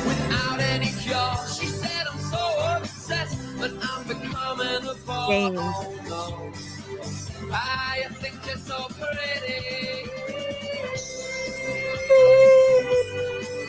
Now, I will say that American Pie is the ultimate Zennial movie series, because the first one came out in 1999, and I know that people will say that's millennial, but 1999 would be if Gen X ends in 1981 on this channel, and Zennial goes 77 to 84, 85, then Zennials were graduating high school in the end of the 90s. So I consider American Pie a Zennial movie, not a millennial movie. The millennial high school movie is Superbad. That's where I'm at. So like you have your Gen X high school movies, which are The Breakfast Club, Pretty in Pink, 16 Candles. That's your Gen X high school movies. And Fast Times at Ridgemont High. Then you have your baby Gen X Zennial high school movies, which would be Clueless, Can't Hardly Wait, and American Pie. So you can watch American Pie in the theater and not be a Zennial. That's okay. So, anyways. Anywho, so what was it? James Laid. Okay. And it came out in 1993. So it came out 6 years before American Pie. It is very Zennial. So I should make a video about my theory of Gen X and Zennial high school movies. I think it's a pretty good one, if I do say so myself. Heathcaster $4.99. I have it stuck in my head, so can we hear the Danger Mouse TV theme? Okay. I'll allow it. Danger Mouse TV theme. I say gracias as thank you all the time. Not gracias, but gracias. So apparently we are the same person, just so you know. Hold up. Wait a minute. Something ain't right. You haven't seen Superbad? Okay. I am not a millennial. I am not a Seth Rogen fan. But Superbad is effing hilarious. Like Jonah Hill is so great in it. Michael Cera, Bill Hader. I mean, you got to see Superbad. It is raunchy as all get out, but it's good. All right, back. Superbad's good. If you missed a lot of comedy from early 2000s, that means that I'm gonna have to have an early 2000s comedy month on my Monday night at the movies. That's like my favorite era of comedy, because that's Gen X comedy. All the Gen Xers made all of the comedies that came out in the early 2000s. From Old School to Anchorman to 40-Year-Old Virgin, that kind of the bro comedies, like the Judd Apatow stuff, Forgetting Sarah Marshall. Like I love the comedies of the early 2000s, and it was all done by Gen Xers. That was our brief moment to shine in the arts. Yeah, all those Will Ferrell movies. I mean, the one where he's in the ABA basketball team. What is that one called? I can't ever think of it, but it's so funny with him and Woody Harrelson. I can't think of the name of it. My God, that movie's funny. And the one where he's an ice skater with the Napoleon Dynamite. I can't remember all the names. Blades of Glory, I think is that one. But yeah. I would marry Jason. Jason Segel is one of my Jason Sudeikis and Jason Segel are my Hollywood crushes, have been for years. But that's actually a true story. If y'all have seen Forgetting Sarah Marshall, that's a true story from Jason Segel's life that he got broken up with while he was naked. Semi-Pro, thank you. That's a great movie. I love that kind of stuff. Semi-Pro, Blades of Glory. Old School is so great. Like, I watched Old School in the theater, and I remember just like, we just got rip-roaring stoned and went to the theater on a Saturday afternoon and watched Old School. Because it came out right after college, so I was still living in Lawrence at the time. Because I lived in Lawrence in Kansas City for about 5 years after I graduated from KU. And we went to see Old School. And I mean, we were like, I think I nearly peed my pants. The part where Farrell runs through the town naked and he gets into his wife's car and he backs his ass up into the ladies in the back seat. And then he sits down and he's like, and then Leah Remini's like, looks pretty cold out there. And then he goes, "You think KFC's still open?" Like, I laughed so hard. Oh my God. Old School is so great. We're gonna do Old School on Monday night at the movies. Project X. I'm not 100% sure I've seen that one. Ooh, what a question, Matt. What's better comedy? Comedy made by Gen X or the comedy that inspired Gen X? Oh, man, that's a tough comparison. Off the flip, I would say comedy made by Gen X because it's just my sense of humor, like lock, stock, and barrel. I mean, I remember watching Office Space in '99 when I was still in college, and literally like just heaving with laughter, just absolute, just like guttural laughter and just tears. And so I'm thinking I would go with the comedy that we made, but man, the comedy that inspired us was always really good too. Yeah, that's true. I mean, there's really, I don't think there's a wrong answer to this question, but I mean, yeah, I just think Gen X is the most like comedy rich generation there is. Like, because you had your boomer comedy that inspired Gen X, but you had your elite comedians of the boomer era, but then the Gen X comedy, I would say maybe our ability not necessarily to make it, but to appreciate our sense of humor. I just think comedy really resonates with Gen X because, I mean, comedy stopped in 2008 after Tropic Thunder and nobody makes comedies anymore. And like that stopped with millennials and Gen Z. Like they just don't make comedies anymore. But we're the funny motherfuckers of the group. You were confusing Superbad with Breaking Bad. Oh my God, that's great. Those are two very different things. Oh my God. The Office Space animated liquid television version. Sure.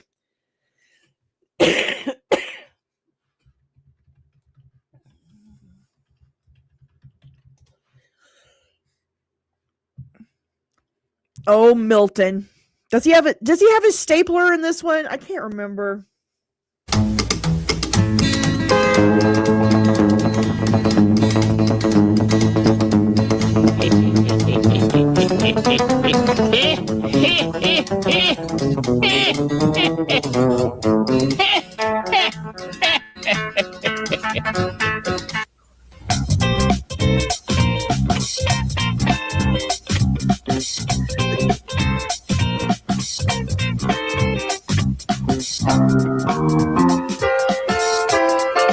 Hold up. There's an Office Space UK version? What? Are you talking about The Office or Office Space? Because I know there's the Gervais Office, but I didn't know there was a UK Office Space. If there is, I need to see it immediately. I told Bill if they move my desk one more time, I'm quitting. I used to be over by the window, and they moved me 3 times already this year. And if they do it one more time, I'm mad at here. I used to have my own stapler too, and then when I moved back, they made me give back my stapler. Well, that's right there. Yep, Milton. Okay. I was like, yeah, Office UK was the OG. There was like 12 episodes, 8 episodes, something like that, ran in like 99, 2000. And the very first season of the American Office is the pilot's almost a shot for shot remake of the UK pilot. And the first season of The Office in America was very similar to The Office UK. Didn't find its style and its thing very well, but season 2 then it became what we know. All right, sorry. Go back. Let's watch Milton in Office Space. This year. And if they do it one more time, I'm out of here. I used to have my own stapler too, and then when I moved back, they made me give back my stapler. But Bill told me I'm supposed to have a stapler, so until I'm told different, I'm just going to take a stapler. And if they make me give it back, I'll set the building on fire.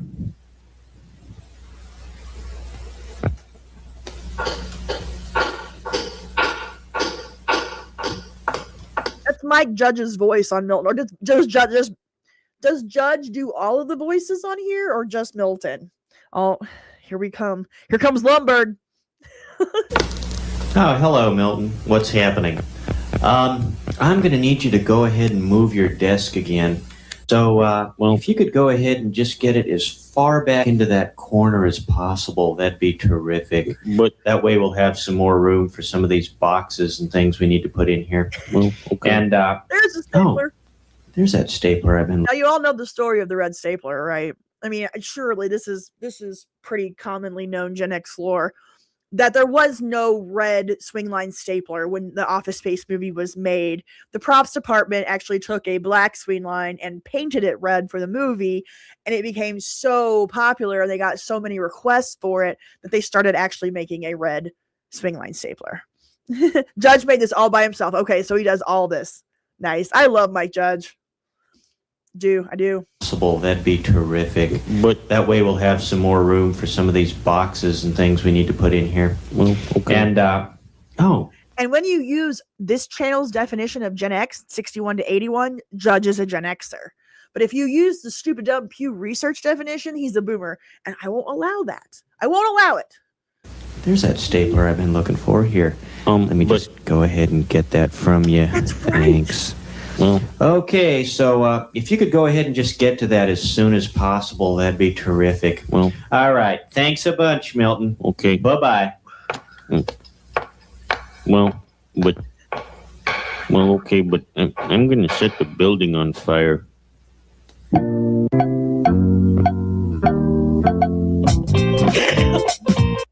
I need Office Space and License to Drive for Monday Night at the Movies. So if anybody's got them to give to me, please let me know. I actually, guys, real quick side note before we get any farther. So I'm telling you, I got Monday Night at the Movies on my Discord, and I'm doing right now we're doing Little House on Wednesday and the Hulk on Thursday. But when those series ends, we're gonna do different series. I just bought, this is gonna blow your mind because it really made my head explode. I just bought a 26 terabyte external hard drive, and I have received access to a movie and TV collection that will literally blow your mind. So I don't have it yet. I just bought the hard drive external. It's not here yet. My IT friend who I've known my whole life has a server and has been downloading all these movies and TV shows since we were in high school in the 90s. So I'm getting the whole thing, and we're going to have some great shows and movies to watch over on the Discord. So I got access to so much stuff. So, yeah, but until that happens, until I get all that set up, I need some help getting some movies. So I need Office Space and I need License to Drive. Okay. What do we want to do then? What do we want to do next? All right. I got a couple more things to show you guys. Then we're going to Nelson out of here. Awesome. You will send me anything you have a TV and film you want when you get that drive. Awesome. I'm so glad to hear it. Yeah. Family Dog. That's a good one. I remember Family Dog. See, and I know it sounds insane to have 26 terabytes. Yeah, 5 terabytes is, that's an insane amount of space. I just got the biggest one I could find. And it's, I just want to be able to have it for as long as I can have it and filled up with as much as I can fill it up with and not have to worry about running out of space. But, yeah. Here's a Gen X doctor, might be a Zennial.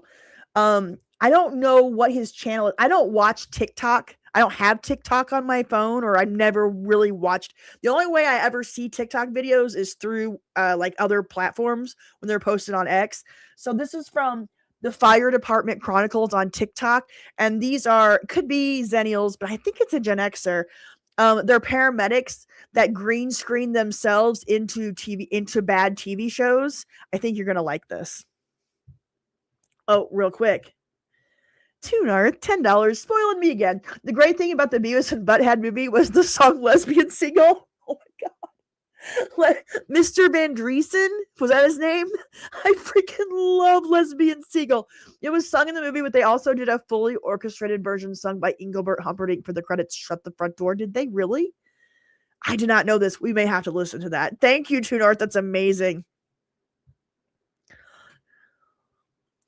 Have I ever thought of doing episode by episode analysis of any shows? Ooh, I have not, but that's not a terrible idea. Boy, like some of that stuff just takes so much work, and some of it gets very, very niche. So, if I'm doing an episode analysis of Growing Pains season 3, episodes 12, like, I don't know how many people want to watch that, but I could maybe do a season analysis. I don't know, but I like what you're thinking here. Lesbian Seagull, amazing. Okay, let's watch this Gen X doctor insert himself, or he's a paramedic, insert himself into TV shows. And then we're going to listen to Lesbian Seagull by Engelbert Humperdinck. Oops. I thought this was pretty funny. I thought you guys might like it. What are his symptoms, Blue? Sweating, heart's racing. His breath smells sweet, too. I think he's in diabetic shock. So your speed diagnosis is he has sweet-smelling breath, which is extremely high blood sugar, but he's also in diabetic shock, which is extremely low blood sugar. I'm starting to think that you guys don't understand what any of those words mean. That's a very quick read. I know a thing or two about it. He's got an insulin pump. Looks like it's malfunctioning. Whoa. How can you know that, bro? Listen, let's just grab a glucometer and we'll check the sugar and stop playing guess a diabetic, all right? But listen, whatever you do, do not. That's it. Rip it out of him. Rip out his insulin pump, man. You just said he had sweet-smelling breath and he's a known diabetic, which is typically caused by high blood sugar. And you know what fixes that? Insulin. What are you going to do next? Give him glucagon? Rip it out? Yes, and hit him with glucagon. Here. So not only are you going to give your patient a medication that's going to raise his blood sugar after you already said it was high, you just threw your partner a glucagon pen that was already used. Congratulations, guys. You are the dumbest medical professionals I've ever seen. Okay. I think there is a need for people our age, creators, like if you want to be a content creator, I think that there is a need right here, or an opportunity, I should say, not a need, an opportunity to go into some of your old like favorite, like if you're a professional in some area, like if you're a lawyer or a doctor or a medic, or like if you've been in like, or even like a retail clerk, you could go into Superstore, like the TV show Superstore, and you could like do stuff like this. I think there could be a really neat opportunity for creators to do stuff like this, to point out the absurdities in the shows that we liked, or insert yourself in there and like do what he just did. I don't know what show that he was inserting himself into. Oh, he posted stuff on YouTube. Okay, good. You found almost the entire 2 seasons of Kirk. Amazing. Send them my way. As soon as I get my hard drive, that's the first thing I'm putting on there.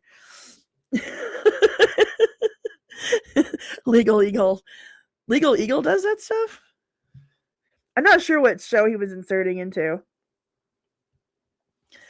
Yeah, I think that's really unique, guys. Seriously, if you want to get into content creation and be a YouTuber, there is such opportunity for people our age, because we're the ones with the life experience and and expertise in fields, and like we could it's I know it's crazy, but this is kind of the year of the over 40s on social media, like on YouTube. I know it sounds nuts, But I'm telling you, like all the old school Mr. Beast style YouTube stuff is going away. YouTube is changing in a weird way, but there is a lot of opportunity for people our age. So if you're interested in getting into YouTube, this is the year to do it. Okay. I know that I've seen lawyers and stuff cover cases on movies. I've seen a lot of lawyers cover like My Cousin Vinny, which is really fun. But I like the idea of like inserting yourself into a scene and like really playing it off like that. I think that's above and beyond. But yeah, just really going like it's our turn. YouTube is becoming the place for us to teach the younger kids about life, to be honest. And I know that sounds crazy, but it is. It's the place, it's the new TV. So think of it as how cable television was for us growing up in the 90s. It's like the place where you click through and find, scroll and find different shows. Like TikTok is your short stuff, but YouTube is where you come to watch your shows. And and you're scrolling through to find different things. Most people watch my videos on a television, not on their phone or tablet. So like it's becoming the new TV for people.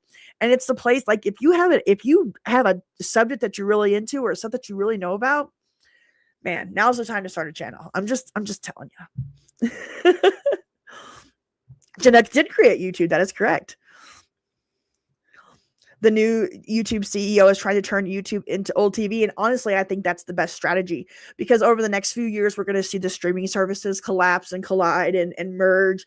And we'll probably be down to like 2, maybe 3 when it's all said and done. But then they're going to have to do something with the TV industry, kind of getting back to the older model of things because that's how they made money. But I like this idea. It's a good thought to be doing that. But we're about to see another shift in our media, and there's like these little 3 to 5 year stints where, things morph and change and then they find a new thing and then it'll morph and change again. So like we're going through such crazy transitions with media as different companies merge and as technology changes. So I just highly recommend getting into the game on YouTube. You can do it so easily. You can start with your phone. Guys, I started this channel 2 years ago, right? I started in November of 2023. So 2 years and 2 months ago, I made my first video on my phone. Made it on my phone. I literally had no microphone. I talked into this phone, recorded my voice, pulled a couple of clips off of YouTube and a couple of photos and edit it together with my iMovie editor. And that's how I made my very first video. And 2 years later, I'm a full-time YouTuber. So like, I'm just saying there's opportunity out there. Awesome. I watch YouTube on my 55-inch TV, son's Christmas gift to us. That's great. And that's what I do. I don't have like regular cable or I don't have TV in the traditional way. And I was the girl back in the 80s and 90s or the 90s and 2000s. I was the girl that would get the most pimped out cable or satellite package with every channel and every premium add-on you could give. Like I wanted as many channels as I could get. That was me my whole life. And I cut the cord about 8 or 9 years ago. And so I don't watch regular TV. All I watch, I have streaming services, apps. I have Netflix and Hulu and Amazon Prime. I don't watch a lot of it. I also have Apple TV as well. What I watch on my television nonstop is YouTube. That's what I watch, which is crazy. What's my Discord? Let me put the link in the description. Or in the chat. Give me just a second. Be right back. Let's see. Discord. Invite to server. Copy link. And paste. There's my Discord link. Come on over and hang out. Okay. Yep, when I'm home, YouTube is on my TV, and I use my laptop for comments. I use my phone for like if I want to comment on something, I'll pull up my phone and start commenting on it. But yeah, YouTube, I watch YouTube on television. Renault Alliance, we just saw one of those not too long ago. We were watching Classic Concentration, and the girl won a Renault Alliance. Very nice. There is YouTube TV, right? Yeah, and I used to have Hulu, like Hulu plus live TV, so you could have your Hulu platform, and then you could have your access to your local networks and cable stations. But it got so expensive that I just cut it, and I don't miss it at all. Honestly, we're at the point where unless you watch sports, but even then, sports it's unless you watch, there's no reason to have live TV anymore. It's all my fault, whatever you're talking about.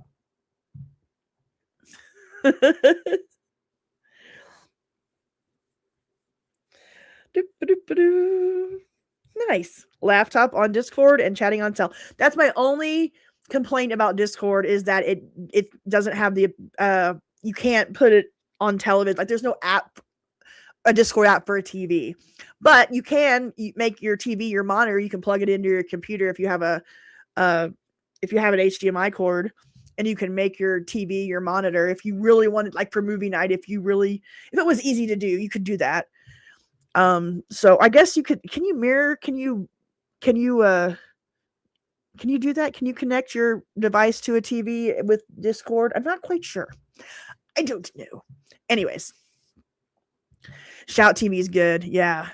Tubi, Pluto, Roku, all good stuff. The problem is like, it's hard to, like, there's so much stuff out there on different services and platforms. It's hard to find it all. Streamcast. That's what I meant. That was the word I was looking for. Streamcast. Your desktop monitor is your TV. See, there you go.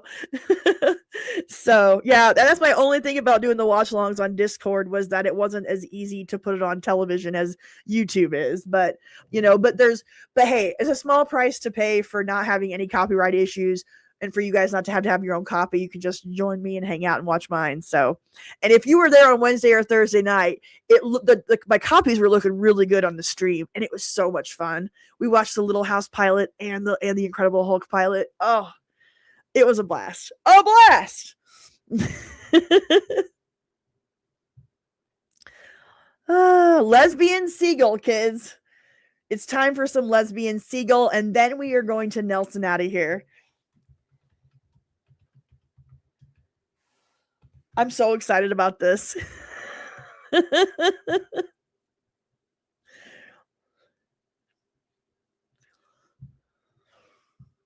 Beavis and Butthead Do America was a strong animated film. It had no right to be as good as it was, but it was good. I mean, it plus had Bruce Willis and Demi Moore in it.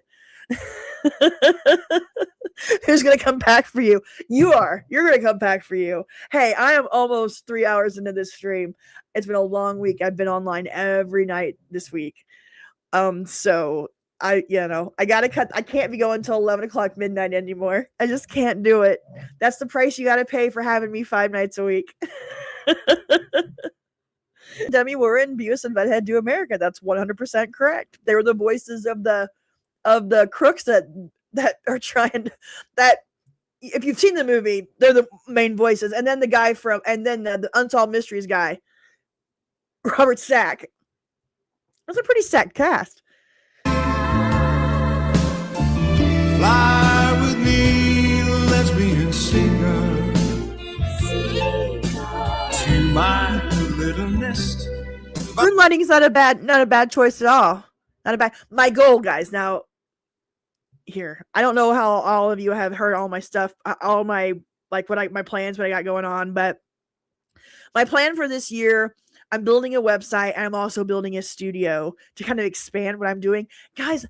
I'm almost to 100,000 subscribers. Well, okay, I'm gonna hit 90 here. It looks like in the next day, and so I'm inching pretty close to 100. So I'm gonna have to up my game a little bit, and so I'm building a studio. I'm gonna get a little tiny house, and I'm going to put it in my acreage in my backyard here, and I'm gonna make it into a studio. And the goal is to have a corner with an extra. I'm gonna get another computer, and I want to create kind of like my own Nick at Night on my Discord, to where you can go onto my Discord at, any night of the week between, 7 p.m. and 11 p.m. or 8 and midnight or whatever. And I'll be playing like 70s, 80s, and 90s TV shows. That's my goal, which is why I got the big terabyte library, blah, blah, blah, blah, blah. So, yeah, I'm creating my own empire. So, oh, good. You accepted my invite on Discord. Fantastic. So, so that's kind of what I'm thinking about. And so moonlighting will definitely be played at some point. I'm trying to you know, kind of put all that together. As of right now, because I'm still, you know, it's a work in progress. As of right now, I'm streaming every night at 7 p.m. Central. On Monday, Wednesday, and Thursday, it's over on Discord. On Tuesday and Friday, it's here on YouTube. Now, Tuesday night's my book club for channel members, and I stream that night. Friday night is my stream for YouTube, which we're on right now, my so-called live stream. Monday night over on Discord is movie night. Right now, Wednesday on Discord is Little House night, and Thursday is Hulk night. Ooh, plus 10 going towards my studio. Thank you so much, D. Freely. You're so kind. A nostalgia-based public access channel. What do you mean by that? Like make something where other people can make nostalgia-based content and do it? Is that what you meant? I put it on the channel.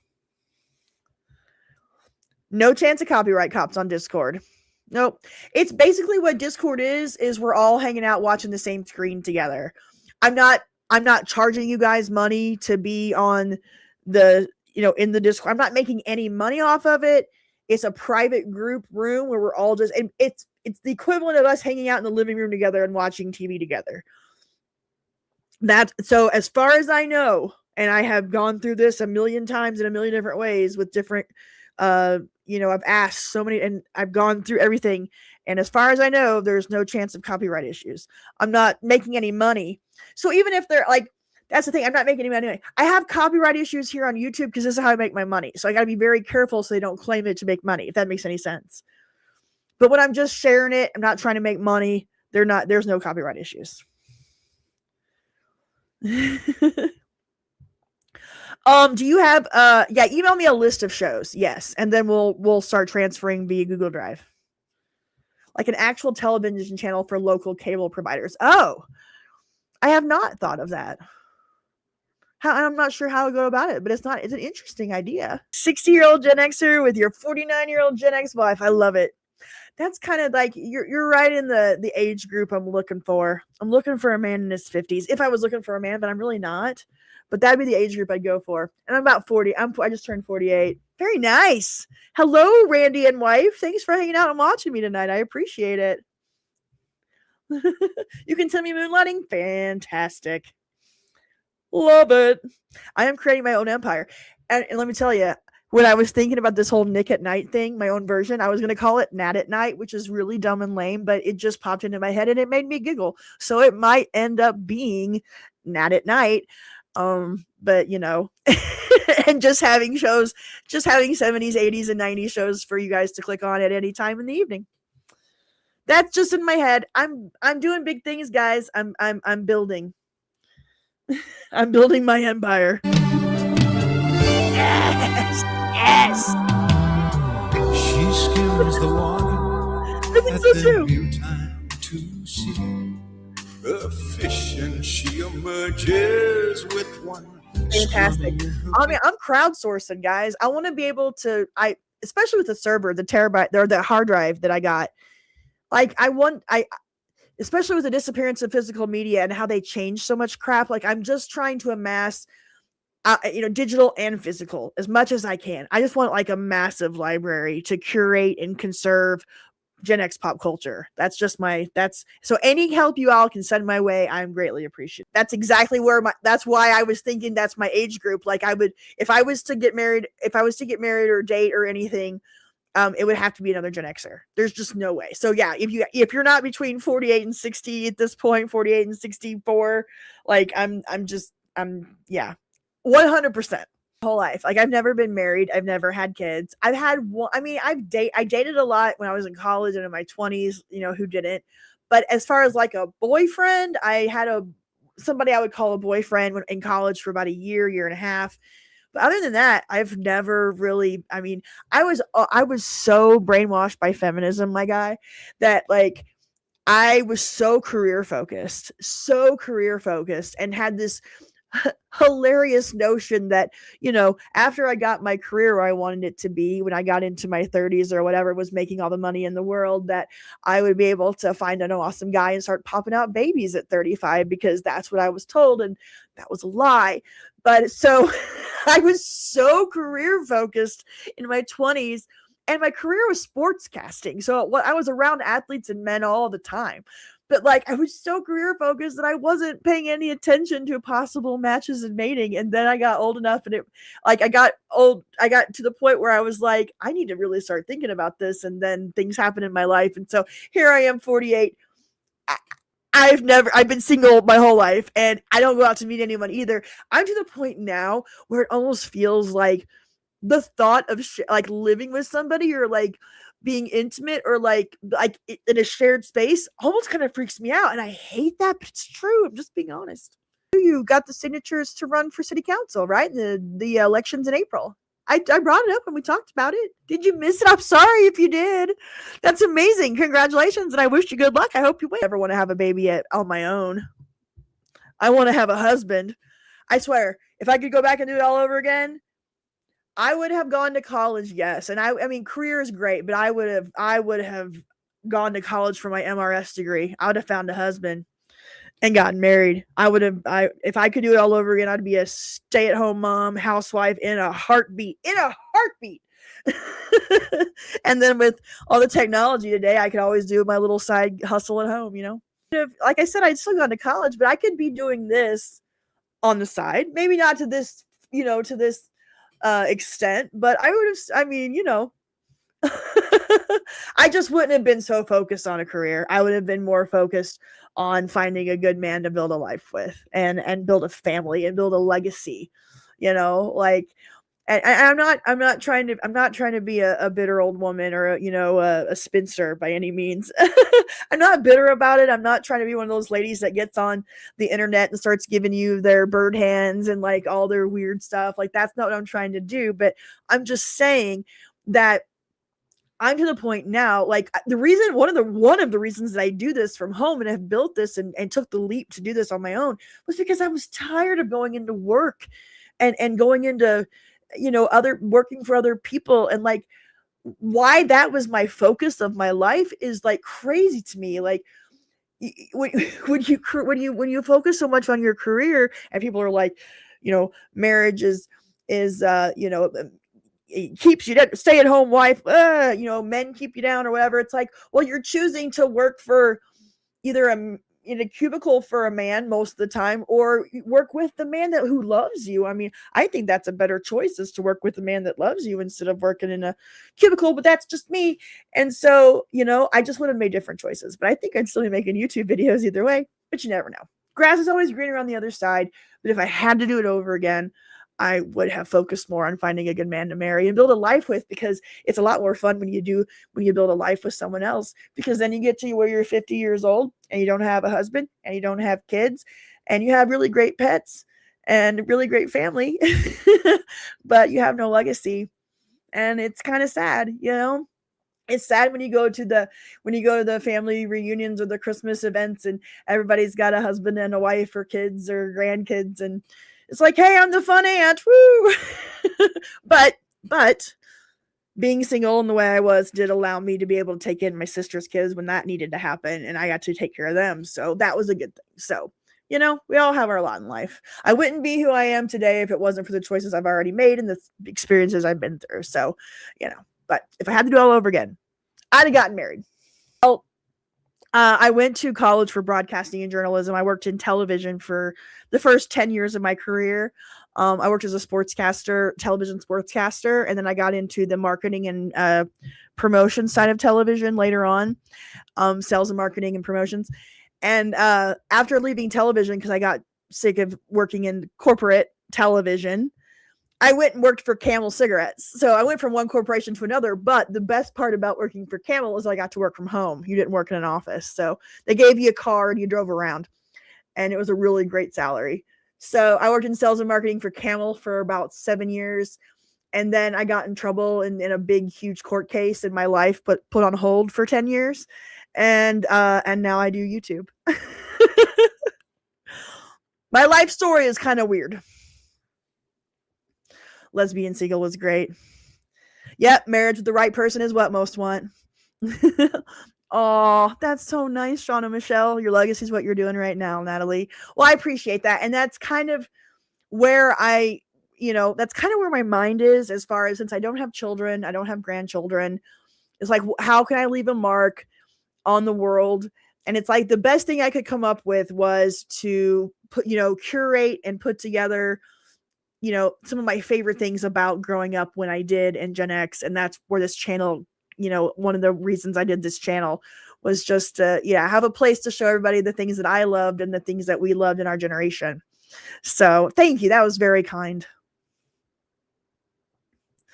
Oh my God, look at the list of bands on that soundtrack with Engelbert Humperdinck tagged on the end. $5. White Zombie, Red Hot Chili Peppers, No Doubt, Butthole Surfers, Ozzy Osbourne, Rancid, LL Cool J, Southern Culture on the Skids, Isaac Hayes, Madhead, AC/DC, Engelbert Humperdinck.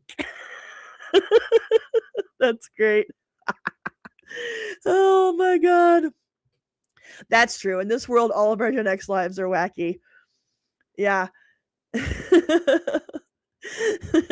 Oh, thank you, Heath. That's so fun. That's so nice. You can retire in 10 years because you didn't have a kid. Yay! I don't know if I'll ever, like, the whole concept of retirement.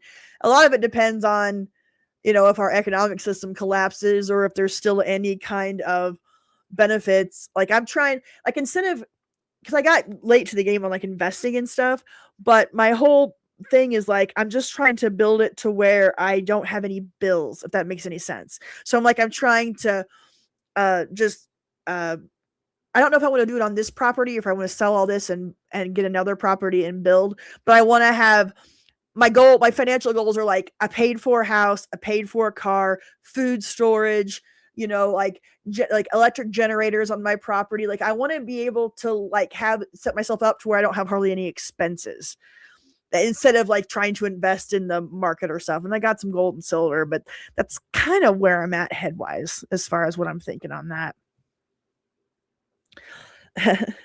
That's a diverse soundtrack, right? Oh, thank you, Randy, so much. That's so great. So you guys are my family, and I love it. And the channel is my legacy. That's true. And it's not just about societal norms. It's just about, I think, to get the, I don't know, to maximize life, maybe, I mean, because when it comes down to it, from what I've found in my life, is that, when you start questioning, why am I here? What am I doing? What's the point of everything, right? What's the point of life? What's the point of us all being on this planet right now at this time? And it's not the things you buy. It's not the places you go. Ultimately, the point of life is the relationships you build and the connections that you have with other human beings. That's what life is all about.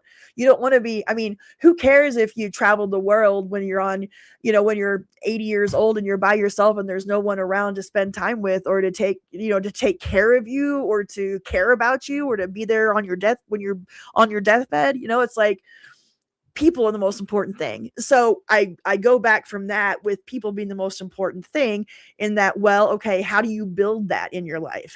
If you have the idea of people and relationships being the point of the human experience, well, it's best, it would stand to reason for me to want to build my own family and team up with somebody and have children. So I'm just really sad. I never wanted kids. Never. I used to joke. I would be 35, 38 years old and joke, oh, I never want to have kids. I can't have kids. I'm too young to do that. I'm too young for that, And then the joke went from funny to not funny anymore. And then I was too old for that. So anyways, long way of saying yada, yada, yada, that I'm super happy to do what I'm doing. And I have a great family. And I have a great channel, and you guys are so awesome. So thank you so very much. Guys, let's Nelson out of here. It is time. Let's see. Before we Nelson out, I'm going to do a hairband song. Which hairband song do I want to do? Let's do... power ballad. Oh, that's great. Never wanted or planned for my son, but he's the best thing ever. Oh, that's awesome. That is awesome. We did Whitesnake. We did Here I Go Again last time. So I'm going to make an executive decision, and tonight we are going Europe. That's a good one. But, what were Europe's power ballads? I only remember Europe for Final Countdown. I'll have to look into a Europe power ballad. Tonight we're doing Warrant. That's our power ballad for tonight. We're doing Warrant Heaven, and then we're going to Nelson out of here. It's so sad. Janie died young. Janie died super young. I watched a video about them the other day. And apparently the Warrant, I remember the Warrant album, and I think I had the Warrant album in a while, their first one that had Cherry Pie on it. But they didn't want to do Cherry Pie, and they didn't want to put that song on their record, but they were kind of forced to by their record label, and then they became the Cherry Pie Band, and that was like nothing compared to what they wanted to do. And so anyway, Janie Lane ended up dying very young. Things just didn't. Guys, the world we grew up in no longer exists. I'm gonna have to just deal with it. Just accept it. By guys that could play the double guitars, the double necks. Nelson warm-up band, that's right. Really? You're shocked we get away with natural selection given Warner Brothers owns the album and song. Wow. Well, did they take me down? Did they take me down? Are you kidding me? For Warrant Heaven? Seriously? Did they really? Is that true?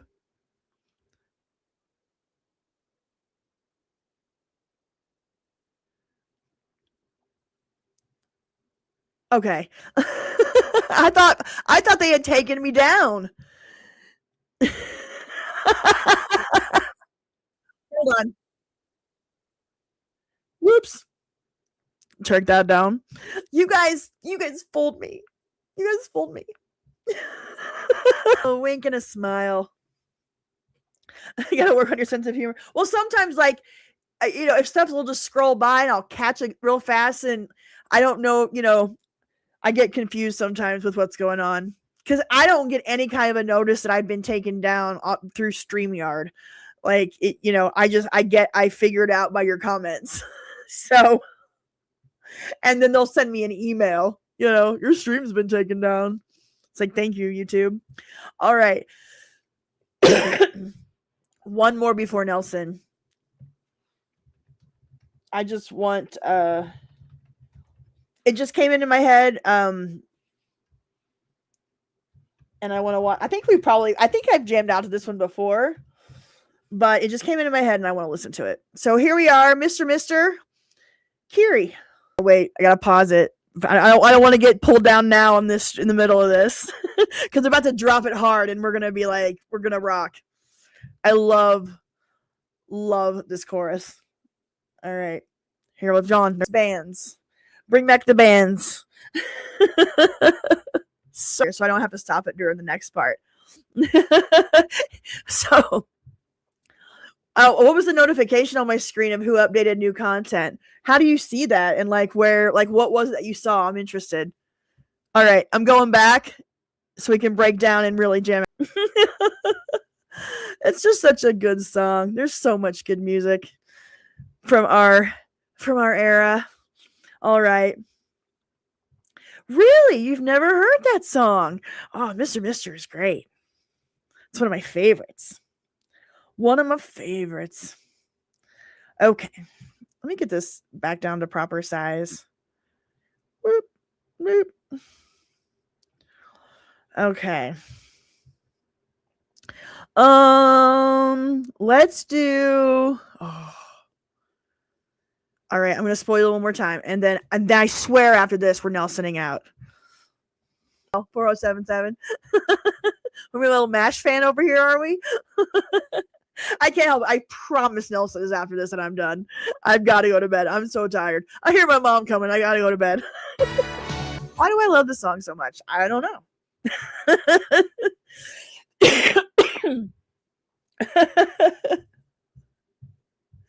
Yes. Yes, I swear. I like the live long and prosper better than the heart hands, the I love you thing. I think that looks so yeah. And yeah. I like the live long and prosper signal better. I can't hardly do it, but I like it better. We do need a signal for the overpulled.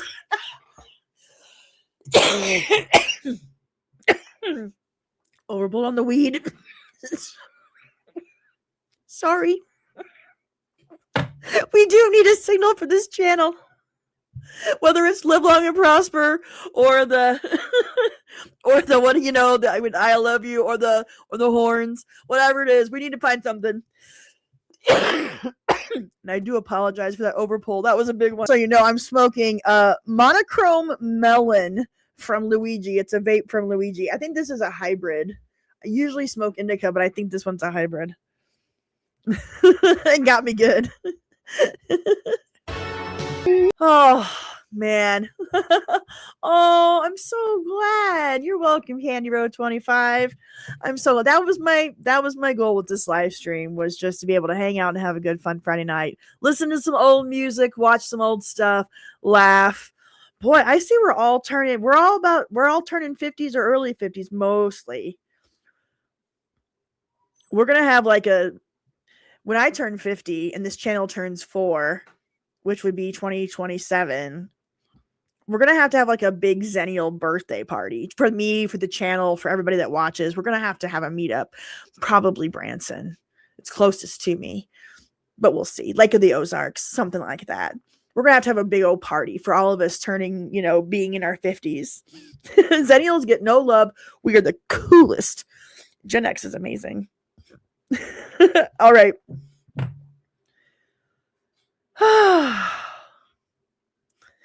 Oh, Heath Caster. $1.99. Dan Hart knows I can dream about you for Grendel. All right, but that's it, guys. I've got to go to bed. I hear my mom coming. I got to go to bed. That's a Jerry Maguire quote, just in case you were wondering. I've used that for 20 years. And the little boy was like, I hear my mom coming. I got to go to bed.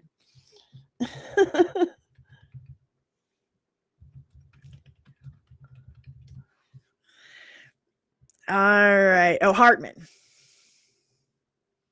Just turned 48 in November, so but if I'm gonna have a 50th birthday party for the channel and because my channel birthday is the same day as my birthday. So if I'm gonna have a big old party like that where I have a meetup where everybody comes in to hang out and we party, I'm gonna have to start planning it now.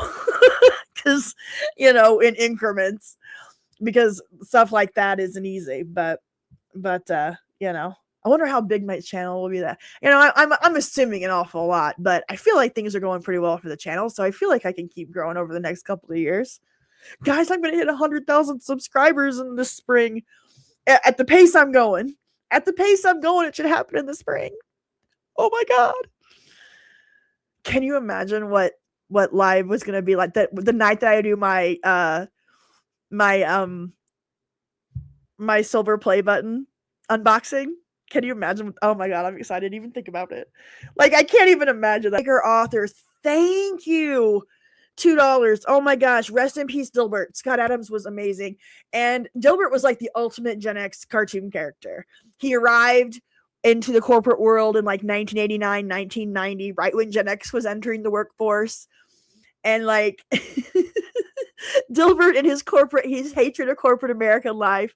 Oh my god. Thank you, Chris Baker, author, $2. Rest in peace, Dilbert. Rest in peace, Scott Adams. Sports, you're not wrong. You're not wrong. It's just unbelievable. We were so lucky. Maneater Hall Notes. I know you guys want to do music requests. Maybe next week I'll change my topic to just be a Friday night videos and I'll VJ and you guys can make your requests. If I do a live stream like that, I won't be able to replay it because the copyright claims will just be insane. But as long as I can, stop along, we can maybe have a music night. But Hall Notes, let me tell you real fast. Well, Hall Notes hate each other. But if you guys watch Daryl's house, Daryl Hall's video YouTube channel, it's called Daryl's House, where he has all these different musicians come over and jam out with him. And damn it, now I'm going to have to show you one that I just watched. Son of a bitch. Guys, I can just do it on my Discord. I mean, just for us to hang out with. I could do a like a Saturday night video. It's like on another night do music after TV. I don't know. I can only do so much, but that's not a horrible idea. I just get so scared about music on YouTube, obviously, because that can get you in big trouble. But you can, Discord and Rumble. I don't know about Rumble. I try to mess with it a little bit and see how it works, but haven't got into it too much. There, as I went on my rant earlier about being single and by myself, like there are benefits to it, because sometimes these things happen where you can just fall down a rabbit hole of 80s music and stay up for 2 hours, and it's really okay because nobody else take care of her. Yes, Just One of the Guys was the first time I saw titties in a movie, and I remember I obviously didn't know it was coming. And I think it was on HBO, and it was like an HBO free weekend because we didn't have HBO as a rule.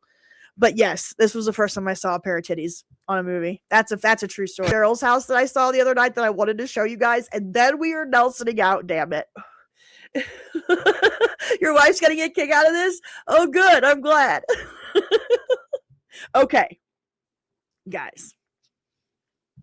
Daryl Hall last year had Kenny Loggins over. And I know, Kenny Loggins was the king of the 80s movie soundtrack. I want you to see just how freaking difficult it was, because it floored me. How freaking difficult it is to play Footloose. I think you guys are going to love this. This was so fun to watch, and I had to show you all. Let's do Footloose. Yeah, let's do that. So yeah, the intro, you want to start it with just drums like that? I freaking love Billy Zabka. Love Billy Zabka and Cobra Kai. We will be doing a watch of Cobra Kai on the Discord this year at some point. Freaking love Cobra Kai. Love it. Love it. Love it. Love Cobra Kai. Love it. Love it. Love it. Okay, sorry. That was a little weird. I apologize. Putting a rip. We gotta watch this again. Sorry, I'm yakking. I will shut up. Let's do Footloose. Yeah, let's do that. Cobra Kai. We were gonna watch Cobra Kai. That show is so good. Like, it's the best reboot of an 80s property out there, and I will die on that hill. Cobra Kai is amazing. And it's amazing because of William Zabka. Yep, Cobra Kai is the series. That's what I want to watch. That's what I'm saying. We're watching TV series on the Discord. Right now we're watching Little House and Incredible Hulk, but we will watch Cobra Kai at some point this year. All right, here we go. I know I'm still watching musicians work like this. I mean, I'm a girl. I love a man with a guitar. But, like, I love watching really good musicians work like this and put stuff together. It's just, it's very, very neat to see. It's very stimulating. Right, you guys ready? I think you're going to love this. Here we go. I love drummers too. There's a really great drumming channel where, like, good, really awesome drummers will listen to classic songs that they've never heard of before and try to make their own drumming version to it. They'll listen to it without the drums. I can't remember the name of the channel, but it's really fun to watch. Okay, I'll shut up. All right. I lived in the town that they shot this movie in. I used to live right next to the Lehigh Roller Mills where they shot Finn, or what was his name? I think it was Finn, right? Kevin Bacon dancing in the roller mills. Joystick versus machine. Here is your homework assignment for the week. Before we meet back here next Friday, I am going to need you to watch Footloose and report back with a book report or a movie report, if you will. Let's see. Where can you watch it? Where to watch Footloose? It is available on Paramount Plus, Hulu, Sling TV, Fubo, the Roku channel, or YouTube with a primetime subscription. So there you go. I am going to need for you to report back next Friday because you must watch Footloose. FYI, it was filmed in Orem and Provo, Utah. Footloose must accept that homework assignment and report back to me next Friday. You might think it's a 50s plot, but it's not, because it was based on a real town in Oklahoma. When I went to Baylor University in 1995, now granted it was a Southern Baptist University. When I went to Baylor, they still had a dancing band at Baylor in 95. We could not have dances or anything like that on campus. If we had anything of a gathering, we had to call them foot functions. So I know you think it's a 50s plot, but it's not. There was a period of time where Hall & Oates opened for, I think, Loggins and Messina, a couple of shows. And Sarah Smile was what? caught my attention when I went, holy, what is this? And my impression, that's when Daryl started to really find his voice. And then the next thing I knew, I was opening for them. Oh, I hope you guys enjoyed that as much as I did. All right, guys, let's Nelson out of here. I've had fun tonight. I hope you guys have had fun with me. I like the earlier start time. I hope you do too. Remember, everything I'm doing now from Discord to YouTube, anytime I do anything live or streaming, it always starts at 7 o'clock Central. It makes it easier for me. Can we do this? Oh, and I do have another video that's going to be coming out soon. I probably should tell you about that. I've been taking a little time off lately from making videos just to give myself a little bit of a creative reset. But I got a video coming out soon about the first and last moments of our favorite 80s TV shows. I think I'm going to do sitcoms. I'll divide it up. So the first and final moments of our favorite 80s sitcom. The rain before this, but we played so much stuff beforehand that I just decided to skip it. So we'll do After the Rain next week. Oh, my boys, my Nelson boys. I have not seen Spinal Tap 2 yet. I need to.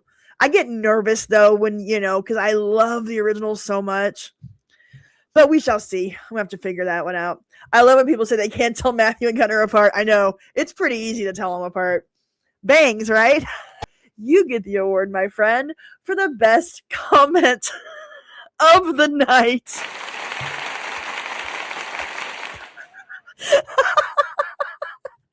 Thank you. Oh, whoa! I made a mistake. Son of a bitch. I was really good because I had it all down to where we were going to totally. Okay, here we go.